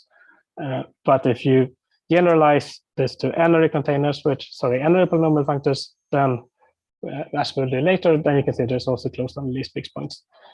So my point with restating this theorem is that we're not really losing anything by switching over to the polynomial functors representation. Everything we did before, you could also do with polynomial functors. And but the advantage is that you can now do it in one go. You don't have to do induction over the type structure anymore. Right? You can just deal with one set of shapes and one family of positions. And you know that because they're closed under these things, you haven't lost anything. Okay, so let's see if we can redo the holes analogy for a polynomial functor this way. So we given a polynomial functor, and now you have to say, what is the derivative of this? And of course, we could just give it as a functor, but it would be nice if we could do it in such a way that it's obviously clear that this is still a polynomial functor. Right? So let's see if we can do it by actually giving it as a set of shapes and set of positions. Okay, so what should be the shapes? Well, if you think about it, maybe a good example to think of is the list example, right? Where we said that a hole somewhere was like this. And if I put the hole somewhere else, then I really have a list of a different shape, right? So that suggests to me, at least, that we should pick the shapes to be a choice of an old shape. So saying that we have an old length of the list, and then we have to pick one position where we actually put the hole. Right? So that's like picking P of S. Right? Okay, so we're making one position into the new hole, and then we have to say what are the new positions. So we're given an old shape and a hole, and we have to say what are the new positions. And if you think about this list example again, well, the places where we can still put some data are here, here, and here, right? So it's every old position except for the one where we put the hole. So this would be P of S, where we subtract the H, right? And what do I mean by this? Well, I literally mean the set of all X in X such that X is not equal to H in this case, right? So for example, if we do this for lists, let's see if we can do it. So we just instantiate the definition. So we're saying that the derivative of a list at some point X. So here, I guess I'm implicitly taking the interpretation as a functor. Well, it's a choice of a shape, and a new shape is an old shape and an old position. So we choose some n to put the hole. We choose some length of list, choose some h, which is where the hole is, and then we have to give a map for every element of the n element set minus 1. Right? So another way to write that, of course, is to pick two natural numbers, one for all the things up to the hole and one for everything after the hole, and then to give a map from fin n plus fin m. So we are not giving anything for the hole in the middle. And we see that that's exactly what you get if you look at list squared, right? So the derivative of a list is given by two lists, namely the list that comes before the hole and the list that comes after the hole. And you can have a lot of fun if you say that list of x is morally one empty list or a one element list or a two element list and so on. And then you do some basic calculus, which you of course have no reason to do because you're dealing with sets and types that you shouldn't be allowed to do. And from this, you can actually derive the same result. List squared. But you could also do it this way using polynomial functors. Okay, so we have a candidate definition, and it gives something that looks like the right thing for lists. But the success criteria we have for ourselves so far is to talk about this plug function, right? That we can take a whole and a thing and make a whole thing again. So let's see if we can define this plug. So let's see. So we get something with a hole in it. So that's by definition a shape of this thing. So that's an old shape and a hole. And then we get the function, which goes from the positions of this thing. That's P of S without H into X. So that's this thing, right? And then we also get given an X, and we have to make something in this polynomial functor. So that means we have to give a shape of type S, but we have a shape of type S, so we can give that. And then here now we have to give a function from positions into X. Okay, so what can we do? Well, if this position is not H, then we can use the function F here, right? So if P is not H, then I can just do F of P. And if P is H, then I can use the X that I've been given to plug the hole. Right? Okay, but if we actually wanted to implement this to build our text editor, then we see that I messed up.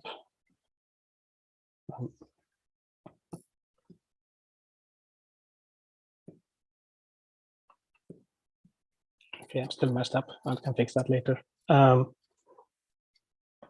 So what? Okay, actually, let me fix it now.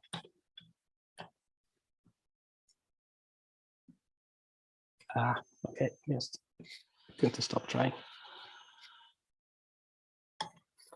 So what we see is that for this definition to make any kind of sense, then we really need the set of positions to have decidable equality so that we can really decide in which of these two cases we are here, right? And if you use the classical mathematics, then you might not think that that it's a big deal. But of course, if you actually want to implement this on a computer, then for this to be something you can run, then you really need to know which case you're in. So we need this notion of decidable equality on the set of positions. So let me repeat what that means.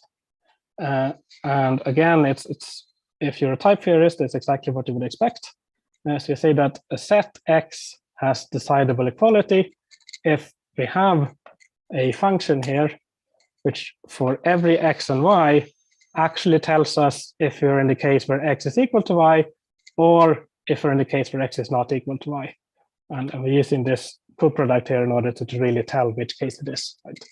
And you could say, well, couldn't you just have a function which returns true or false? This is the case.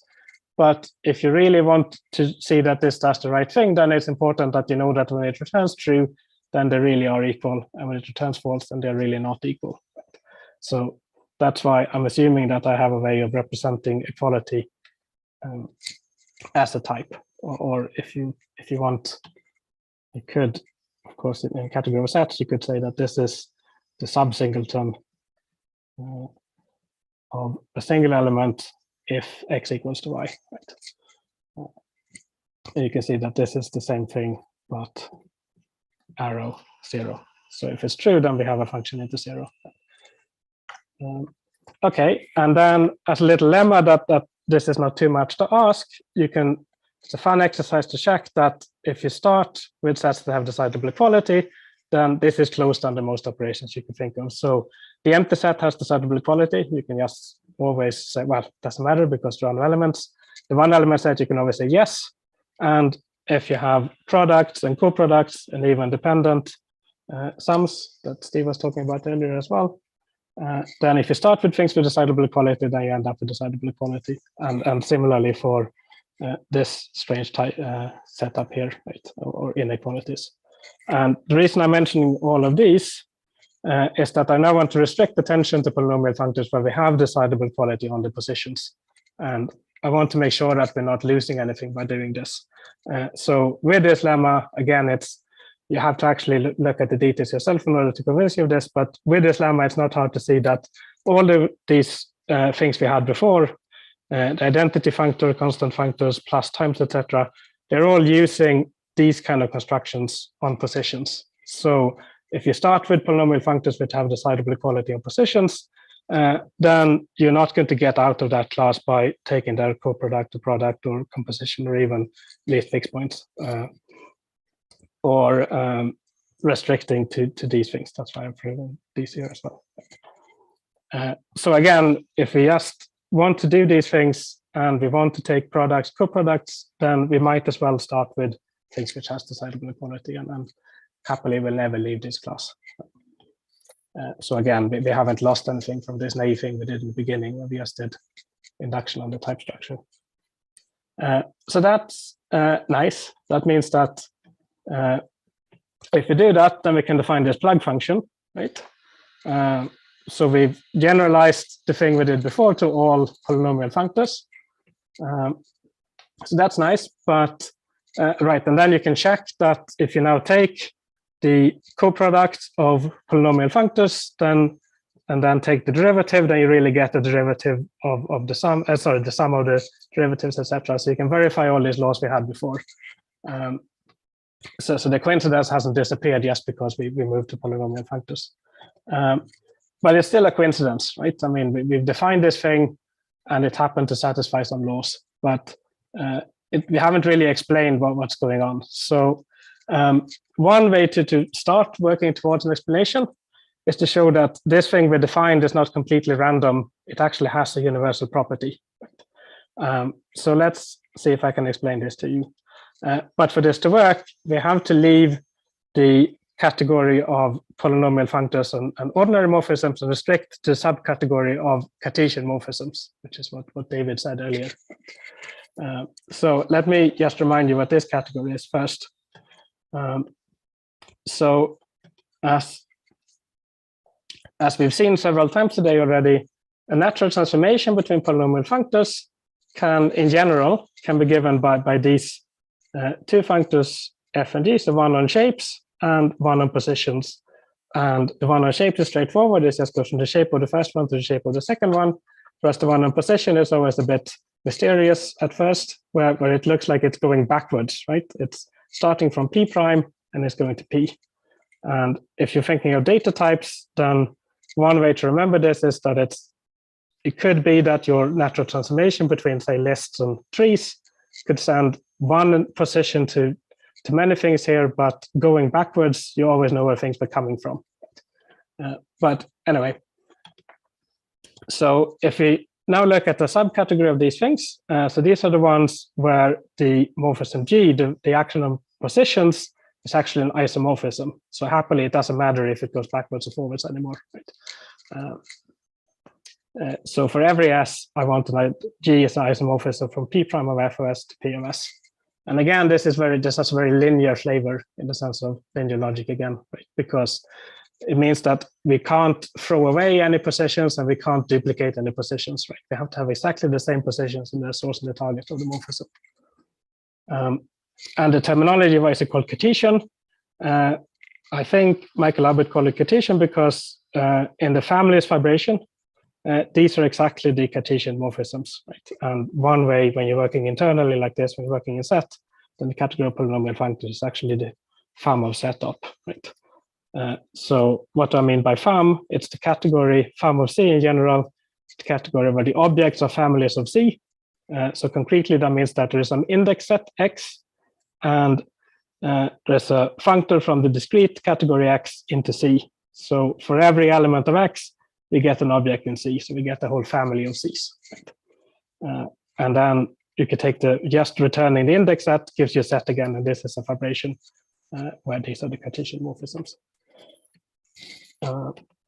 Okay, so let's see if we can talk about this universal property.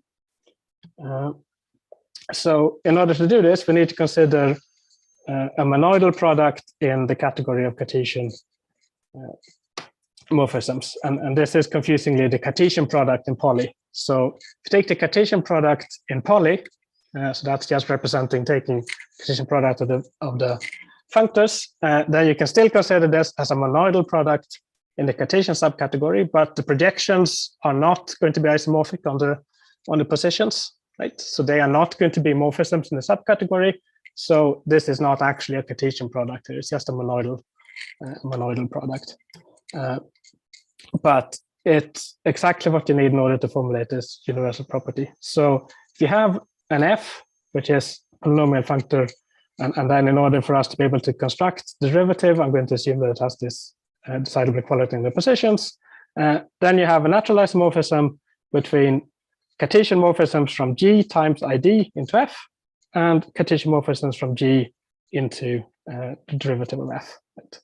So it looks like I want to say that blank tensor ID is the left adjoint of derivative of F, right? Or if you want, the derivative of F is ID linear function space into F.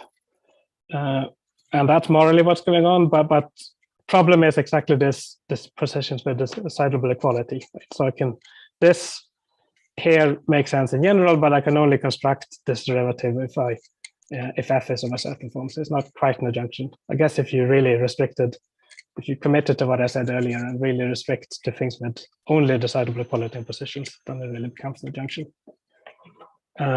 Okay, so you have this natural isomorphism. Now, what happens if you plug in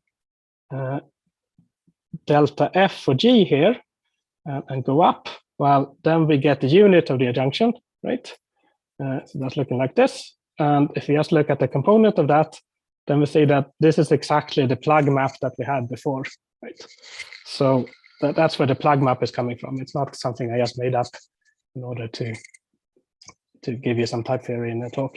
And we see also that this linearity is coming from the fact that we are in the Cartesian subcategory, right? So I think that's quite a nice explanation that's starting to put things together. It's not completely random what we looked at. But still, we haven't really explained things in the wider setting, right? So we have this linear approximation connection now because we're looking at linear maps in some sense in this Cartesian subcategory, but everything we've done still only makes sense in the world of polynomial functors. Right? We haven't really made any connection with the high school calculus that we were looking at. So is it possible to relate this operation for polynomial functors somehow with ordinary differential calculus? So this is what Neil and Connor and I set out to do quite recently after Neil and Connor's long career about thinking about these things, of course. But, so our modest contribution, which is still in progress, is to try to relate this to the categorical framework for differentiation, which is called Cartesian differential categories from 2009 by Rick Bluth, Robin Cockett, and Seeley. So we construct the categories. We're not, I should be clear about this, we are not making the category of polynomial functors that we all love into a Cartesian differential category. We are taking polynomial functors and we are constructing an associated category, and this becomes a Cartesian differential category. So it's not as nice as it could be, and maybe you could even do it better. I don't know. But okay, let me explain what these things are now.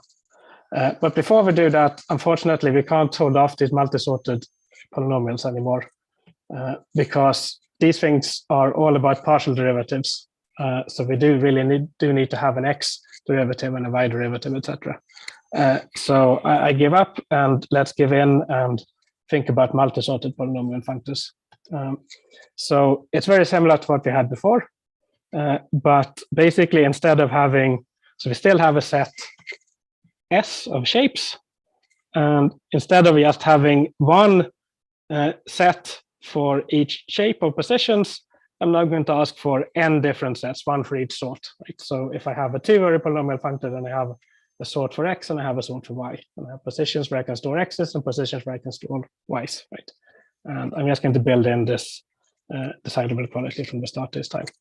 But I'm going to, so this is what you can find in the literature on containers, if nothing else. But I'm going to make one small little change, and I'm going to replace this something arrow set with fum of something, because this is a baby version of the Grothendieck construction, right? That A arrow set is actually isomorphic to fum of A, where again you take the inverse image going one way and just look at the total space and the projection going the other way. So these are equivalent sets, and it's going to be convenient for me to use the fum version rather than what we sometimes call the POW version, right?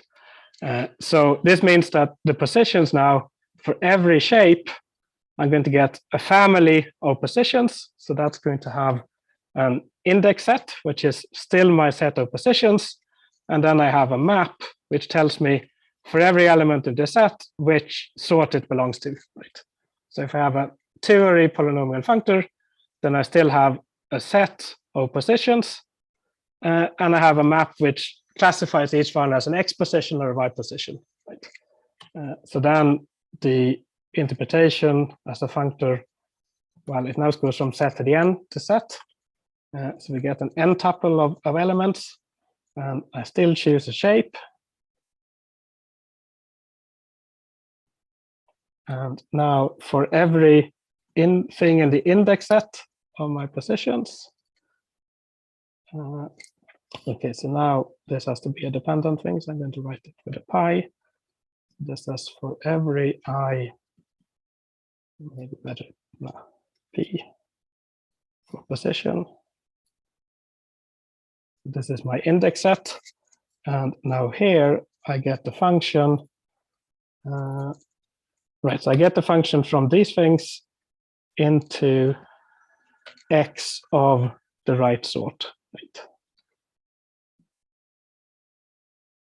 So this thing is here gives me all my positions jumbled out together, and then the sort function tells me which one belongs to x, which one belongs to y, etc. So I still get the function from this into x, but now I make sure that it's sorted correctly, right?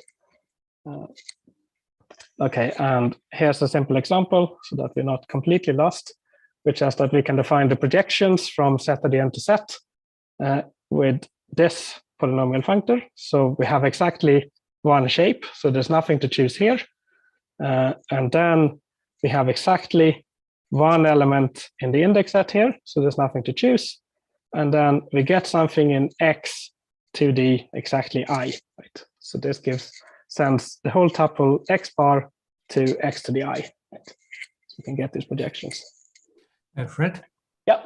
Just to make sure, so this notion of n-ary polynomial functor, is it the same thing as bridge-like diagrams where you start with n and then you have e to b and then to 1?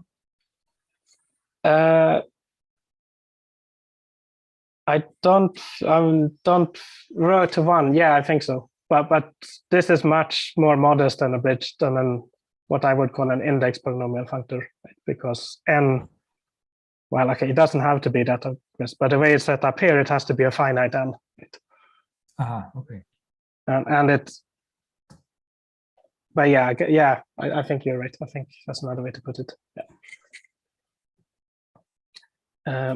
Okay, so we are almost running out of time. So I'll just tell you in broad strokes how these things relate to Cartesian differential categories and how they fit together.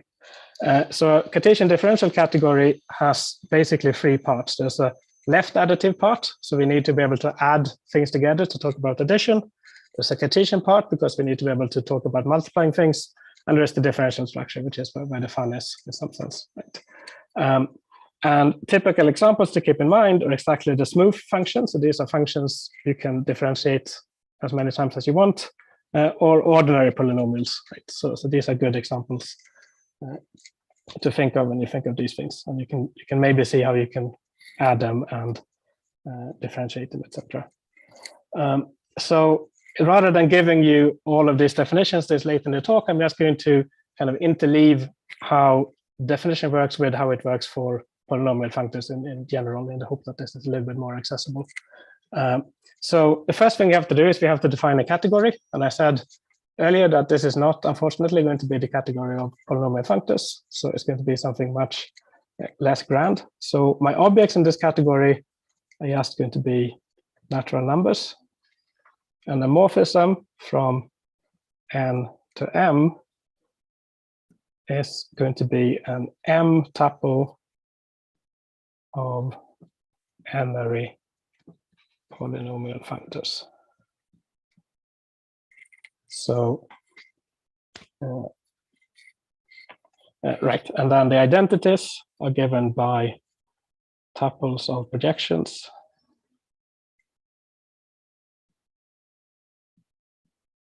And the composition is given by component-wise composition of polynomial functors.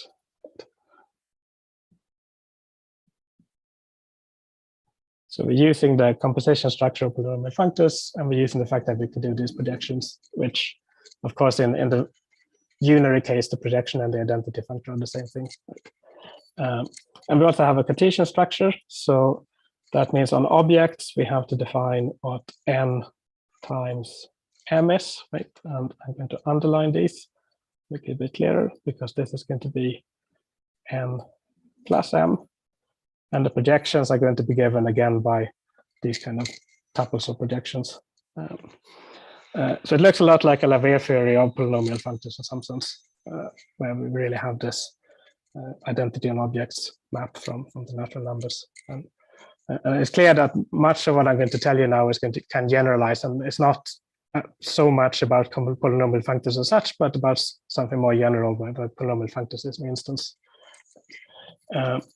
Right, and I should also say that there is some related work by Robin Cockett, where he does consider the CDC of these bridge diagrams like this. Right? So it's different from this because his domain and codomain are really the x and the y here down in the bridge, whereas my domain and codename is just either the number of the arity of one or the number of things in my tuple. Right? So be interesting to compare these in general, but no time for that now. Right, so let's see what's the left additive structure. So this means that on each Hom set, we should have a notion of plus and zero. So it should be a commutative monoid. And again, we can define, so if I have an m tuple of things and another m tuple of things, because they have to be in the same Hom set, right? So then I can just component-wise use polynomial functor coproducts in order to do this. And similarly for the zero, I can just use constant zero in all the components. And then we need to check that the axioms are satisfied. So it's left additive because it's okay to pre-compose with something on the left, and that should be respected by the plus, which turns out to be fine. Right additivity is not true in general for polynomial functors or for CDCs. But we also need to check that the Cartesian structure actually is right additive, which is also not hard to check. Again, apart from actually having this plus and zero, there's nothing particular about polynomial functor series. It's a more general theory that makes this true, really. Okay, and then we come to the differential operator, which in the CDC framework has this type. So if I have a morphism from X to Y, then the derivative of it makes 2 copies of the input. So we have 1 copy. If you think of this for smooth functions, for example, then you take the derivative at some point, and then you could potentially evaluate it at a different point, right? So you get a linear map which for every other point gives you a value. So that's my intuition for it, at least. And similarly now for polynomial functors, so that means that because our times here is plus on the natural numbers, so given an n-ary polynomial functor, we're going to do this component-wise again. We need an n plus n-ary. Help if I could write. But n plus n is the same as 2 times n, of course. So how do we do it? Well, the shapes, that's the easy bit. That's the same as before. We just say that a new shape is given by a choice of an old shape and an old position. And now we have to say what our new positions are. So again, we're given a shape and the position for the whole. And we're saying that we are keeping all of the old positions. So this is my index set of my family. And now we also have to classify the sorts of it. And I'm saying that it's in this first component, so 2 times n. That means that I have to give an n and I have to give a 0 or a 1, right? And I'm choosing, so the 0 or the 1 says, should I be a new sort or should I be an old sort, right? And I'm saying that I'm only a new sort if the p I've been given here actually is the same as the whole. So this is where the decidable equality comes in again. So I have exactly 1 new sort in my evaluation vector. I probably have flipped new and old again, which I always do. I have exactly 1, which is the one that corresponds to the whole. All the other ones are going to be 0. And then for the old thing, I use the old classification. Right? So the linearity is missed here a little bit. I mean, in my definition, I'm explicitly saying there can only be 1 of these new things, but that's not part of the structure. So there's a perhaps nicer exemplification of CDCs where this is more inherent, which we haven't looked at that by George Cratwell. But okay, and then we have a bunch of axioms that we have to check. We're running out of time, so I think we'll just go through them very briefly, but they're saying things that you would expect. So these things again, we're actually additive in plus, and also we're additive in the first argument, that the Cartesian structure is so-called linear. So we're linear, that means that we're not really touching the new sorts, right? And then some axioms about how things relate to the Cartesian structure more generally, that if you take the derivative of 2 things in parallel, you get a parallel derivative, etc. Right, and there's this notion of partial derivative, which you get by inserting zeros in the right places. Okay, so we've checked some of these completely in Agda, and some of them are still work in progress, but I think it will work. It's a little bit messy with this decidable equality because you have to consider all the different possibilities all the time. So maybe there's a better way to do it. But hopefully, if we could do that, then that would give. I think that would also validate the CDC framework that it can be used for this a priori completely different thing, right? Okay, so we're running out of time, so let me just summarize what I've told you. So I hope that you also found it as amazing as I did, that the rules for one whole context are actually the same thing as the rules for differentiation that we learned in school. And this can be partially explained by defining the differentiation operator for polynomial functors in the sense that then it has a universal property which relates to linear functions. And we also have some ongoing work in order to explain this more fully in this setting of Cartesian differential categories. But now it's well time I stopped. So thank you. Okay, thanks a lot.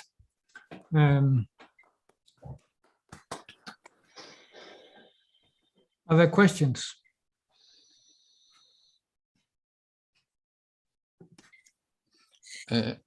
I have a comment, if I may. Yes.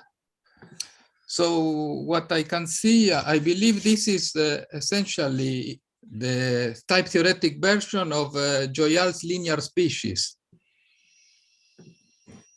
Including the differentiation? Or... Yeah, yes, including the differentiation. I see. Yeah. Okay.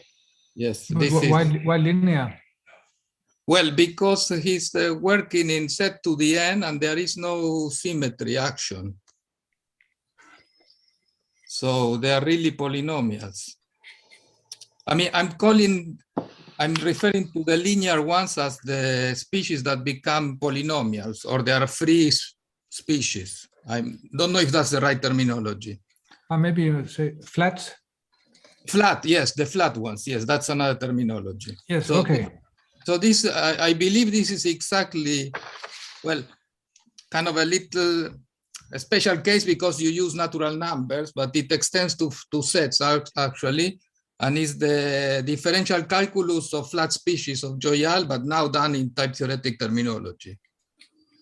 Now, I have some other comments if nobody else wants to. So, with Nicola Gambino, Martin Hyland, and Glyn Winskell, we have defined a bicategory of generalized species. These are ones where you also involve symmetries, so symmetric group actions. And for in that context, we have a Cartesian closed category that in fact is a differential category. I mean, modulo in the bicategorical context.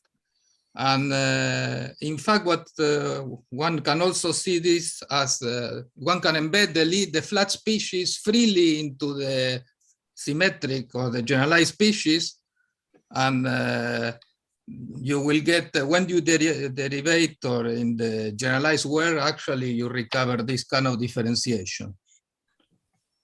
And then closer to polynomial functors, you have some work with Hugo Paquet and Zainab Galal that I presented in the last polynomial workshop, where we have stable species that are quite close to polynomial functors. And for those also, we get the Cartesian closed category that has differential structure.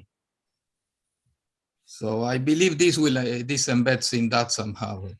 Mm-hmm. Yeah. Okay, that's very interesting. Thank you. Yes, I mean, if you want to talk about details, we can do offline. But yeah, that would be nice. Yeah. And I mean, I have also considered dependently typed zippers in some other work that I can point you to if you. I mean, I have defined them and the primitive you use to manipulate them.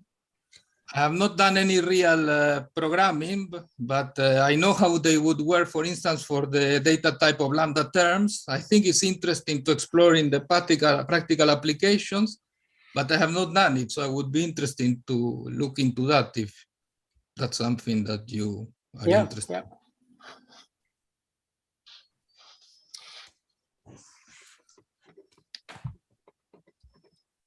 I also have a small comment. So what you said, the Louvier theory in quotes, it's actually true that if you write down finite polynomial functors, so bridge diagrams where all four sets are finite, that is the Louvier theory for commutative semirings. Ah, right.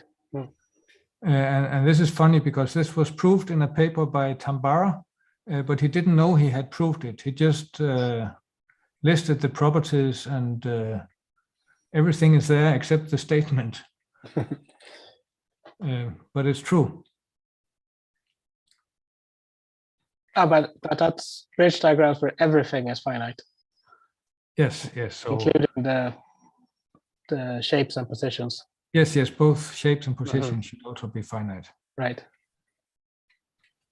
So that's a special case of this, I guess.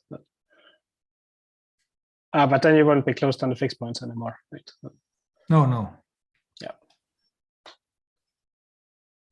And maybe I also have a comment for topologists in case they want an example of decidable equality. Namely, if you look at polynomial functors in spaces, so You start with E to B, they're both spaces. Then for that to have decidable equality, it just means that it has discrete fibers. Because it means that for every point there should be a complement, but this is only true if the space is discrete. So it just means discrete fibers. Yeah, that's a good point. That even if you think that this is a trivial notion, then internally to other categories it's not trivial anymore.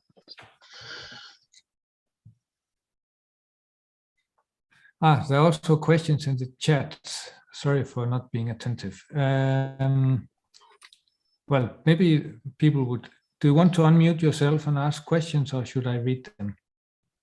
Maybe you can. I can unmute. I was just wondering if this has been extended for like more than one whole context. Like perhaps there's a connection between like higher order differentiation, or like I don't know if you've like explored this at all. No, I mean, you don't mean you're not talking about partial derivatives now, right? You're talking about something else, or? No, yeah, I guess it could be. It would be partial derivatives, but like if you had, say, like two holes missing, perhaps that. Right. Like, yeah. So that's kind of what's happening. Let's see if I can make a scratch thing.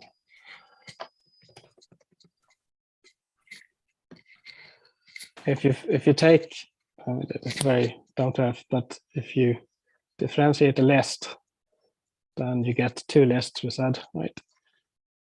And now if you differentiate this again, then what happens? You okay, you don't have enough space. I do something like this. If I do this again now, differentiate the first one and the second one, right? Then I really get two different holes, because I can keep track of the fact that this hole comes from the left component and this hole comes from the right component. Right? So you kind of naturally, but I guess like you said, higher order differentiation, you naturally get this notion of different holes meaning different things.